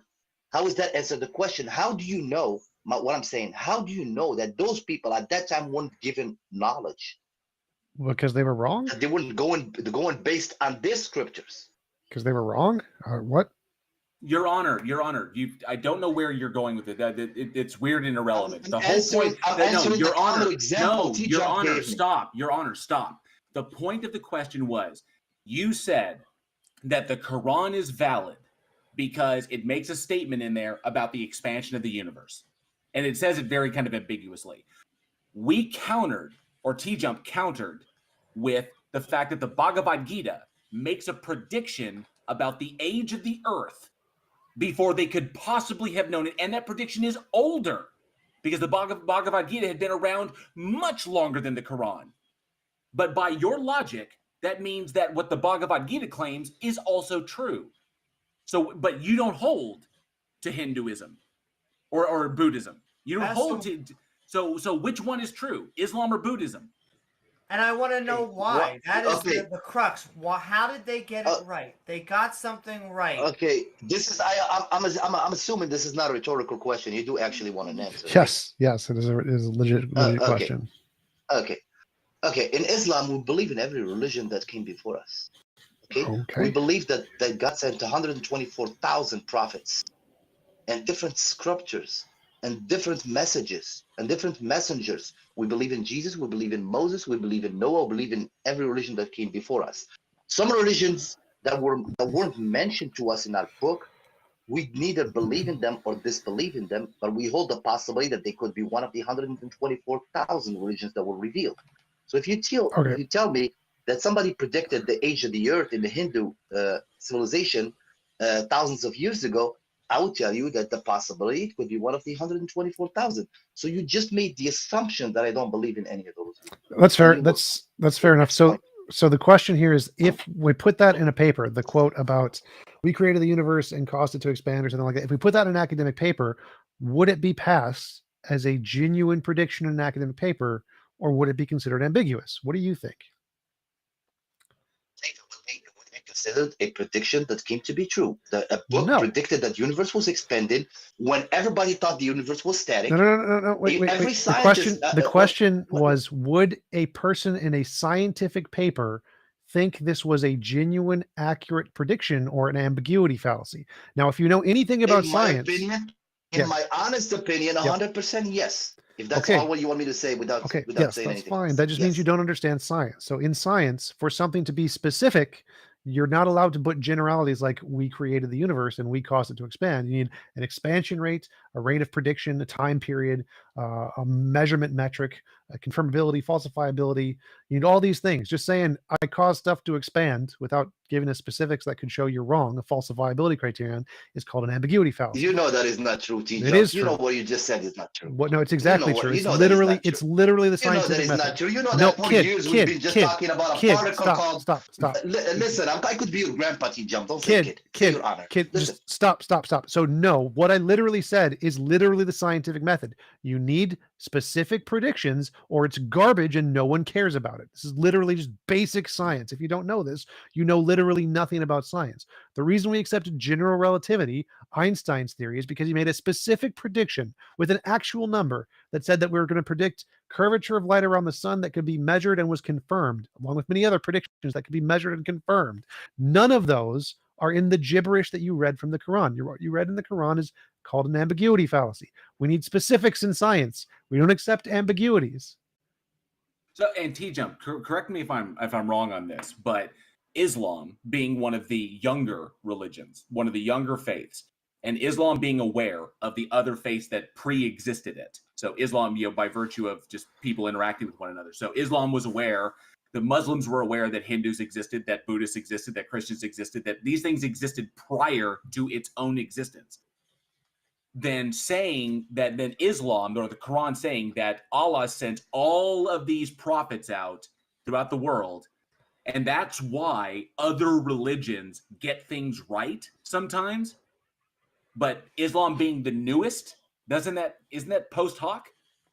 Yeah, I mean, isn't that Islam just trying to reconcile why other religions are correct sometimes? And well, I've never heard the position that he thinks all the previous religions before Islam were true. That's a really strange position. But if that was the case, then he'd also have to take credit for all the things they got wrong as well. So it's a very strange position that I don't think he really wants to, that most Muslims would probably defend. But if he wants to take that, okay, it's an interesting. Yeah. I'm just trying from a perspective of like, I've got these ideas for a religion, but there are all these religions that existed before me, but I'm going to create this new one, but I have to reconcile all the stuff that the other religions got right. So in order to make mine the most true, then I have to reconcile this. And the best way to do that is to say that my God has sent down prophets throughout all of human history, and some of them have inspired other doctrines, and the reason they got those right is because Allah sent them down. So it's literally justifying my own. It's using other people's work and other people's lucky guesses to literally say, oh, well, that's because my God is true. Yeah, that would make sense logically if you wanted to think of like how they came about with the idea. Sure. Right. Okay. So it's just like. Well, I think this would be. I've never heard that either. I think that would, I guess, quasi fix a problem. However, when I hear that, it kind of Scientology-ish. Like, yeah, sure, we accept all the prophets. Then you get in, and they're like, it's really the Xenu guy. It's like some Mormon shit, you know? Exactly. And so, not only that, I think this is heresy. I think that if you were to go to a normal Sunni or Shia, they would say that it was only the people of the tribe. It was very specifically the Abrahamic. Funny. Now, I will say, at the end of this, we don't care though. Like, I mean, it's a no true Scotsman to say you're not a true Muslim. You can be whatever you want. Maybe you have the right one. It's just wait, Christianity came before Islam, right? So that means that Jesus was true, Son of God, right? Because all the previous religions are true. You want an answer, right? Yeah, because you said all the previous religions that came before Islam are true. Christianity came before Islam, and Christianity says Jesus is God, right? Okay. In Islam, it was revealed to us that Jesus is one of the greatest prophets ever sent to Was humanity. he the son of God? Was he literally God? He was not the son of God. Islam Christianity came was to warn us wrong. that God does not have a son. Yeah, so the religion that was sent to the Christian is right, and it was revealed to us that the details about Jesus being the son of God were added by humans. So we believe in the religion. We don't agree about the details, like the details of the Trinity and the Son of God and things like that. But how do you know which is right? You're just gonna say the Trinity is wrong, but hey, they got that one thing in Hinduism about the age of the universe. So, guess what? God kind of right. There are a lot of passages in the Quran to explain to you why it's wrong and why it's it does not fit the profile of an all powerful God. I mean, I'm not here to bash Christianity. Yeah. And I don't want to do that. Yeah, this was just it was just an interesting point when you said that all the other religions prior to Islam are true. That's just a really strange claim. I don't think it's really significant to anything. No, it is not. I actually just sat there and laughed because I listened to Popcorn because I just dismissed one of your biggest cliches, which I always hear you guys attack the theists. That why is not this religion is true? Why not this religion is true? And then when I gave you a statement that is provable in the Quran, I don't even have to go to the Hadith. In the Quran, that it tells us that in order for me to be a Muslim, I have to believe in all prophets that preceded Muhammad. And when I gave you that, I listened to the Popcorn because it's like I demolished one of your houses. Honestly, no, you didn't. No, you didn't, because you stated something in the Quran that happened to be true. There's a lot of incorrect shit in the Quran as well, but you stated one thing in the Quran that happened to be true that somebody got right. Great. We stated we cited something that is far older. We stated something that we gave you evidence of something that is far older, of a prediction that was far older and far more accurate than what is in the Quran. And you countered with Islam has explained that because those prophets got it right because they were sent by Allah. No, I think his point was correct, that if you're bringing up the criticism of Hinduism and he says, well, they're all right. I mean, that's a valid critique of that argument. If our argument is that predictions are evidence of religions and this prediction of this religion is better or whatever, and he says, well, they're all true. I mean, that's perfectly fine. It leads to contradictions, but sure, but whatever. Isn't that post hoc? Doesn't that mean that Islam is essentially just post hoc reasoning? No, it doesn't. It's taking all the good stuff from all the previous religions and it doesn't necessarily mean them into something else. It's taking all the good stuff from the same source. Wait, it doesn't matter. It's just irrelevant. It's just irrelevant to the point. Like, who cares? So our point is that the ambiguity of saying we created the universe and expanded isn't evidence, and it's not. It wouldn't be accepted in any academic paper that was relevant at all. And whether or not you want to claim that's like, I didn't bring up the Hinduism thing. That was, I think, JL mentioned it, and I talked about it, but it's not really important to the point whatsoever. Well, I brought it up to say that just because a book makes a correct prediction doesn't mean that everything that's entailed in that book is correct. It's not proof of anything. Well, let me answer you. Okay, let's follow the steps of what just happened. The first step is, in order for me to believe in a book, it needs to make a novel falsifiable or whatever prediction. And then after I give you that prediction, then you say, just because the book gives me the prediction, it doesn't mean it's true. And even if I go to step 3, you will go to step 4. This is called tennis. I call this tennis. No. So wait. Your first statement was correct. In order to make something believable, it needs to make novel testable predictions. One, usually not enough, but a novel testable prediction has to be specific. Can't be ambiguous. So ambiguous things are not predictions, because ambiguous things can be interpreted in many different ways. And if they can be interpreted in many different ways, that means that there's many different predictions being made. So it's not specific. It's not a prediction. So the problem with all the things in the Quran, and it's not just that one, all of the things the Quran supposedly predicts are all super ambiguous, and none of them actually say anything of value whatsoever. There is actually, the Hinduism example was a good example of an actually legitimate prediction. Still only one, and it's not good enough because it's just one. But yes, you were correct that if you needed to believe a book, it would need to make lots of novel testable predictions and get them right. Then it would make it reasonable to believe. None of the holy books have ever done that. Even the collection of all of them have never done that. And so you don't have that. Okay. Listen, I do not like to keep going with these so-called novel Testable predictions.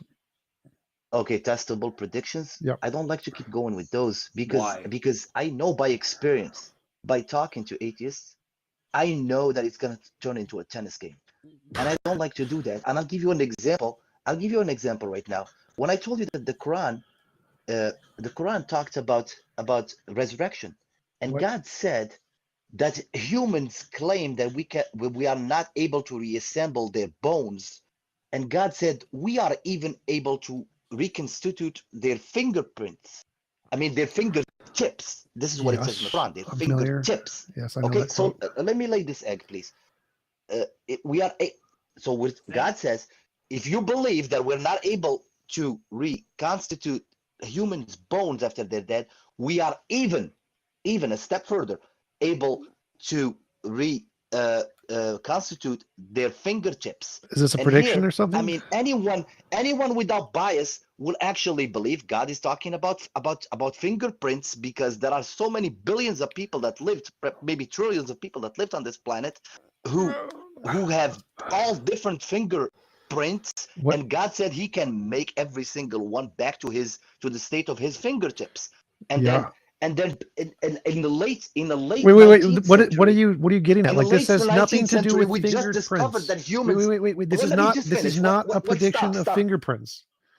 This is not a prediction of fingerprints. This is a prediction that God is powerful enough to be able to remake everyone down to their smallest part. Has nothing to do with fingerprints. There's literally nothing in there about fingerprints.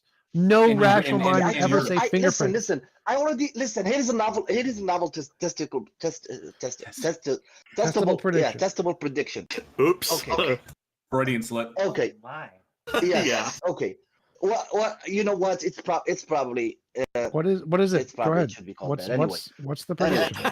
So to make a very long story just long, I just made that prediction. I just made a prediction that no matter what I give you, you're gonna play tennis with me and you're gonna refute it. So I didn't expect any different. I told you that in the beginning. That's why I did Well, if you give me garbage, yes, I'm going to disprove your garbage. So what's your Honor? That's why I didn't want to use your so-called Stop. Your Honor, you do realize that human beings have been born with identical fingerprints, right?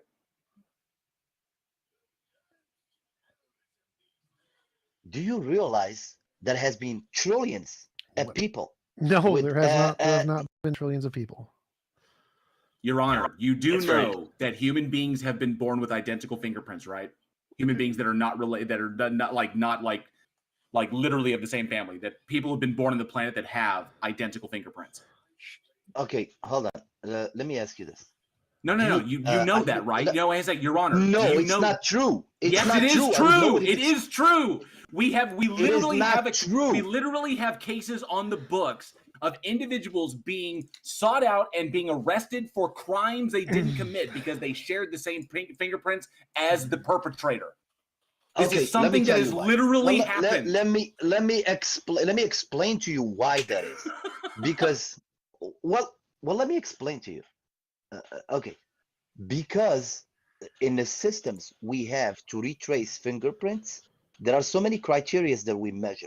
Okay, and those criteria they could be refined. The same we talk about like on your screen right now. We talk about 360 or 480p or 720p or 1080p.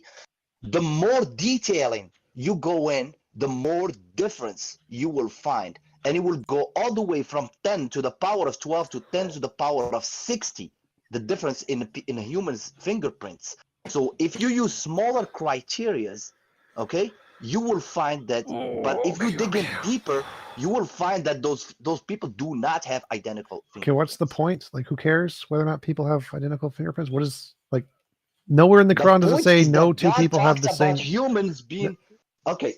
Where in the Quran does it say that no two fingerprints are the same? You don't like me. You don't want me to answer. Well, no, because wait. So the question is where in the Quran does it say no two people have the same fingerprint? Where is that said? That exact phrase. Okay, it also doesn't say TJump has different fingerprints than Amy. Yeah, where does it say the word fingerprints in the Quran? It also doesn't say TJump, Jamie. I don't know why I called you Jamie, but I don't. You can call me whatever you want. I don't care. Where does it say fingerprints in the Quran? This came out. Okay. This is tennis. What? This This is is not tennis. tennis. This is me asking you a specific question. Where does it say the word fingerprints? You keep bringing up fingerprints. I didn't bring up fingerprints. You did. Where does it say fingerprints in the Quran? It doesn't say it anywhere. It's Okay. not in there. Any honest person say that God for remaking a whole human being, God talks about not only that, I am Fingertips. even means even harder. I am even able to recreate his fingertips. Yeah. So And now, so what's so unique about the fingertips if it's not the fingerprints? Give me another prediction. If you want to it's the dismiss smallest, it, give me most another minute. prediction. What is it? It's because it means the smallest, most minute part of a human, and that's been used many times. Like, did everybody in that time period who used the word fingertips, did they all mean fingerprints? Okay, I'm gonna tell you. I'm gonna answer you. That you see, yes or no. a lot of times great. I hear I hear a lot of atheists say, Wait. well, I asked you a question. So the well, word fingertip is used millions of times during the time period of Muhammad. Did they all mean fingerprints? that word, nobody understood nobody understood that was something special about. Everybody saw that they had fingerprints. Nobody understood that it was special until the late 19th century. Right, because people use that And term then a lot, we will right? go back and reflect on the verse that says that remaking the Wait, fingerprints go back, of go every back, human go back. that ever lived is actually harder than making Go the back. human himself. Go back. So we understand that the word It's like the QR code.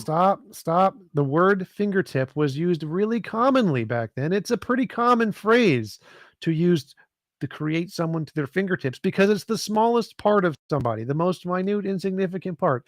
And people would use that phrase. That phrase is pretty common. Yes, it is. And so it's not actually that surprising that is not true. Muhammad would want to praise. No, it doesn't make a difference.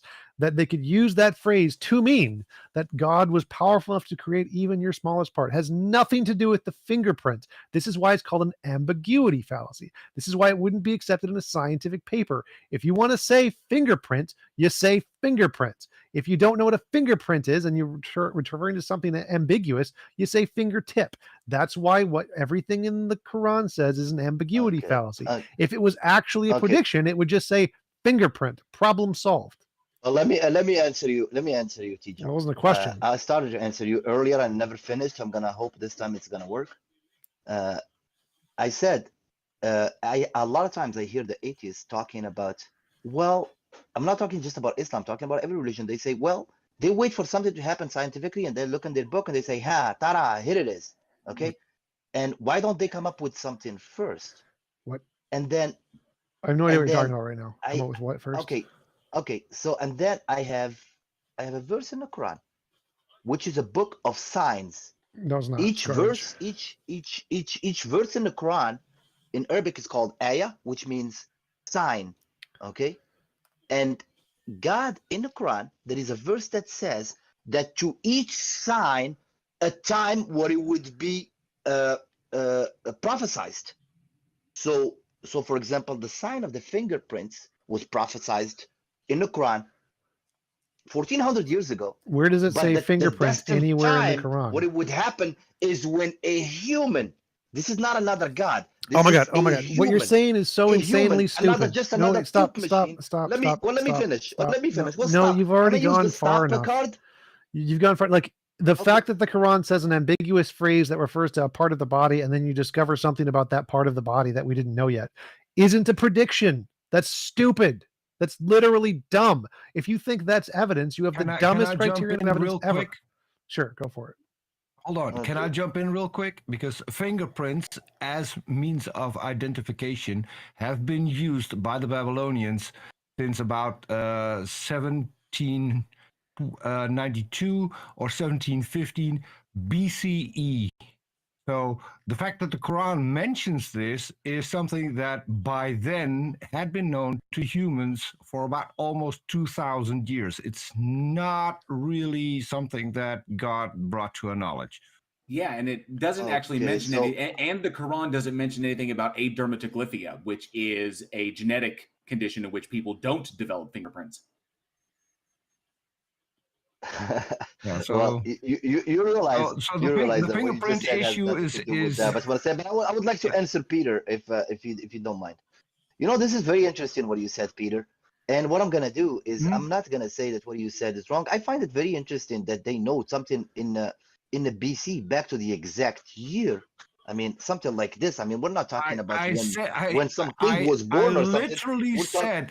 I literally said anywhere between 1792 and 1750. So that is not the exact year. But I can help you out. It also was practiced in China, at least 300 BC, as a means of identification, not only the fingerprint but the entire palm print. Actually, in the Chinese gambling, if you just go look. In ancient Chinese gambling, they put a number of fingerprints in the books with people's names. Can I just cut in here for a second? I'm looking at the surah, and I want to ask the first question to you, Your Honor. Can I ask, what is the chapter name of the surah that you're reading? Okay, I could not recall the chapter name. Oh, it's called The Rising hold of on. the Dead. Hold on. Let me think for a second. Terminology. I didn't feel like honestly, making an effort. I think at this point, it's called Al-Qiyamah. This is the problem with the terminology you mentioned earlier. Oh no, it's called Al-Qiyamah. Do you know what that's translated into English? Okay, I know exactly what it means, 100% what it means in Arabic. I'll let you find the best effort translation in your language. Sure. It's called The Rising of the Dead. And I don't see fingertips, I see fingers. We are able to restore his very fingers. Okay, that's the translation, and that's not what it means. Oh no, it's supposed to be... is the last... Banana, in Arabic, it says banana. Banana? It says bala qadirina ala... It's funny, but you know, when I just joined Discord just for TJump. You know, believe it or not, I like TJump. Thank you, appreciate it. You're welcome. You know, something funny. You know, let me say something between parentheses. Listen. Something between parentheses. I had to accept the rules of Discord. Discord before I joined, and one of the rules says only English, and I was like, okay, so I guess I can't read you the verse. Well, I mean, I don't care if it's English or Arabic. Okay, the chapter is The Rising of the Dead. Give us the context why fingerprints would be in the chapter The Rising of the Dead. At this point, I think we could probably move on to the next person because we're just going back and forth about the Quran and everything that. Trust me, but Your Honor, I almost called you banana. Trust me, Your Honor, you can bring up whatever you want in the Quran. And most of us can probably knock it down. Peter Tucker will because he's literally like done an entire expose with R and Ra on the Quran itself. Okay. It can all get knocked down. Okay, just citing the Quran is not going. Citing the Quran. Can I say? Your Honor, can I finish? Can I finish, please? Your Honor, citing the Quran is not going to get you anywhere.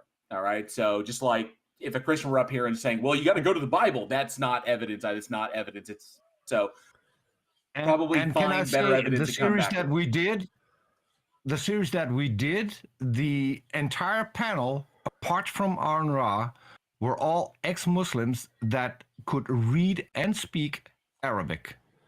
So there was no translation. The whole thing was done. Arn looked up different translations and then had the entire panel explain to him whether or not the translations were correct. So okay. Let me can I say a closing statement? Sure. I don't know who's the mod. Sure, go for it. Yeah, go ahead. Okay. Go for it. Okay. First I would like to thank Warren because he really did me a great favor because what he did, he just solidified the first point that I made when I joined in. Okay. The sentence that he said whatever points you will bring from the Quran, we will knock it down. And this is exactly what I said in the beginning. He did not say we will process it and try to understand it and try to make a decision based on what you brought up. He said we will knock it down. I already predicted that. I know you will try to do that. It's entailed, Your Honor. Okay. It's entailed. Like literally, we'll knock it down because we've gone through this before. The arguments the arguments you're bringing up are not new. These are conversations that we have had many, many times before. Also, No. Your Honor, I wasn't speeding. You can't prove it. No. Also, objection, Your Honor. Objection, Your Honor. Amy pointed out kind of the smoking gun, which is absolutely verified by anyone who's looked it up since she mentioned it, which is that there was extensive use of fingerprints for identification purposes in Babylon and in China and other places that's documented.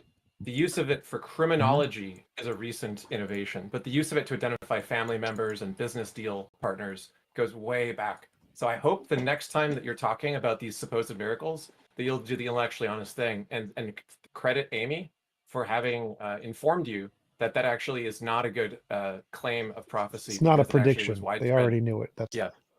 It's not a prediction. Okay, It's ex eventu. They already knew it. okay, so I would Send like him you. I up. would like you to take the same statement. I would like you to take the same statement and give it to the scientific community, who credited a person in England in the late 19th century about discovering that fingerprints are unique and stuff. And this is what's over many books and many. How could they discover something that was known to humanity for thousands of years already? Okay, They didn't know at the time. you're gonna have. They didn't know at the time. So it's tell very them- simple. Just to get this through. Okay, they didn't know at the time. Well, a lot of these discoveries around the world weren't compared until recently. You know, I'm gonna give you credit about what you just said. I'm gonna agree with you about this for the first time. I have read. Okay, but because I'm trying to be honest, I'm not just trying to knock down everything you say. I'm trying to be honest. So I said, I remember in the late 90s, it was a prediction about 7 planet alignment, and it was credited to 2 scientists from our era. And I was looking at a 1945 National Geographic, and it was made by someone that I forgot, it was 2003 or something. It was going to be that alignment. Don't quote me on the year, guys. I don't remember exactly what the year, but it was like something around. By the way, I just checked. I just checked you. Oh, I do. The first European to figure out the individual fingerprints was German, Johann Christoph Andreas Meyer, and that was in 1788. So not someone from England. All right, I gotta go. I'll see you guys later. Peace out. You got that wrong. Have a great day. Like, Thanks for follow, coming, and TJump. subscribe on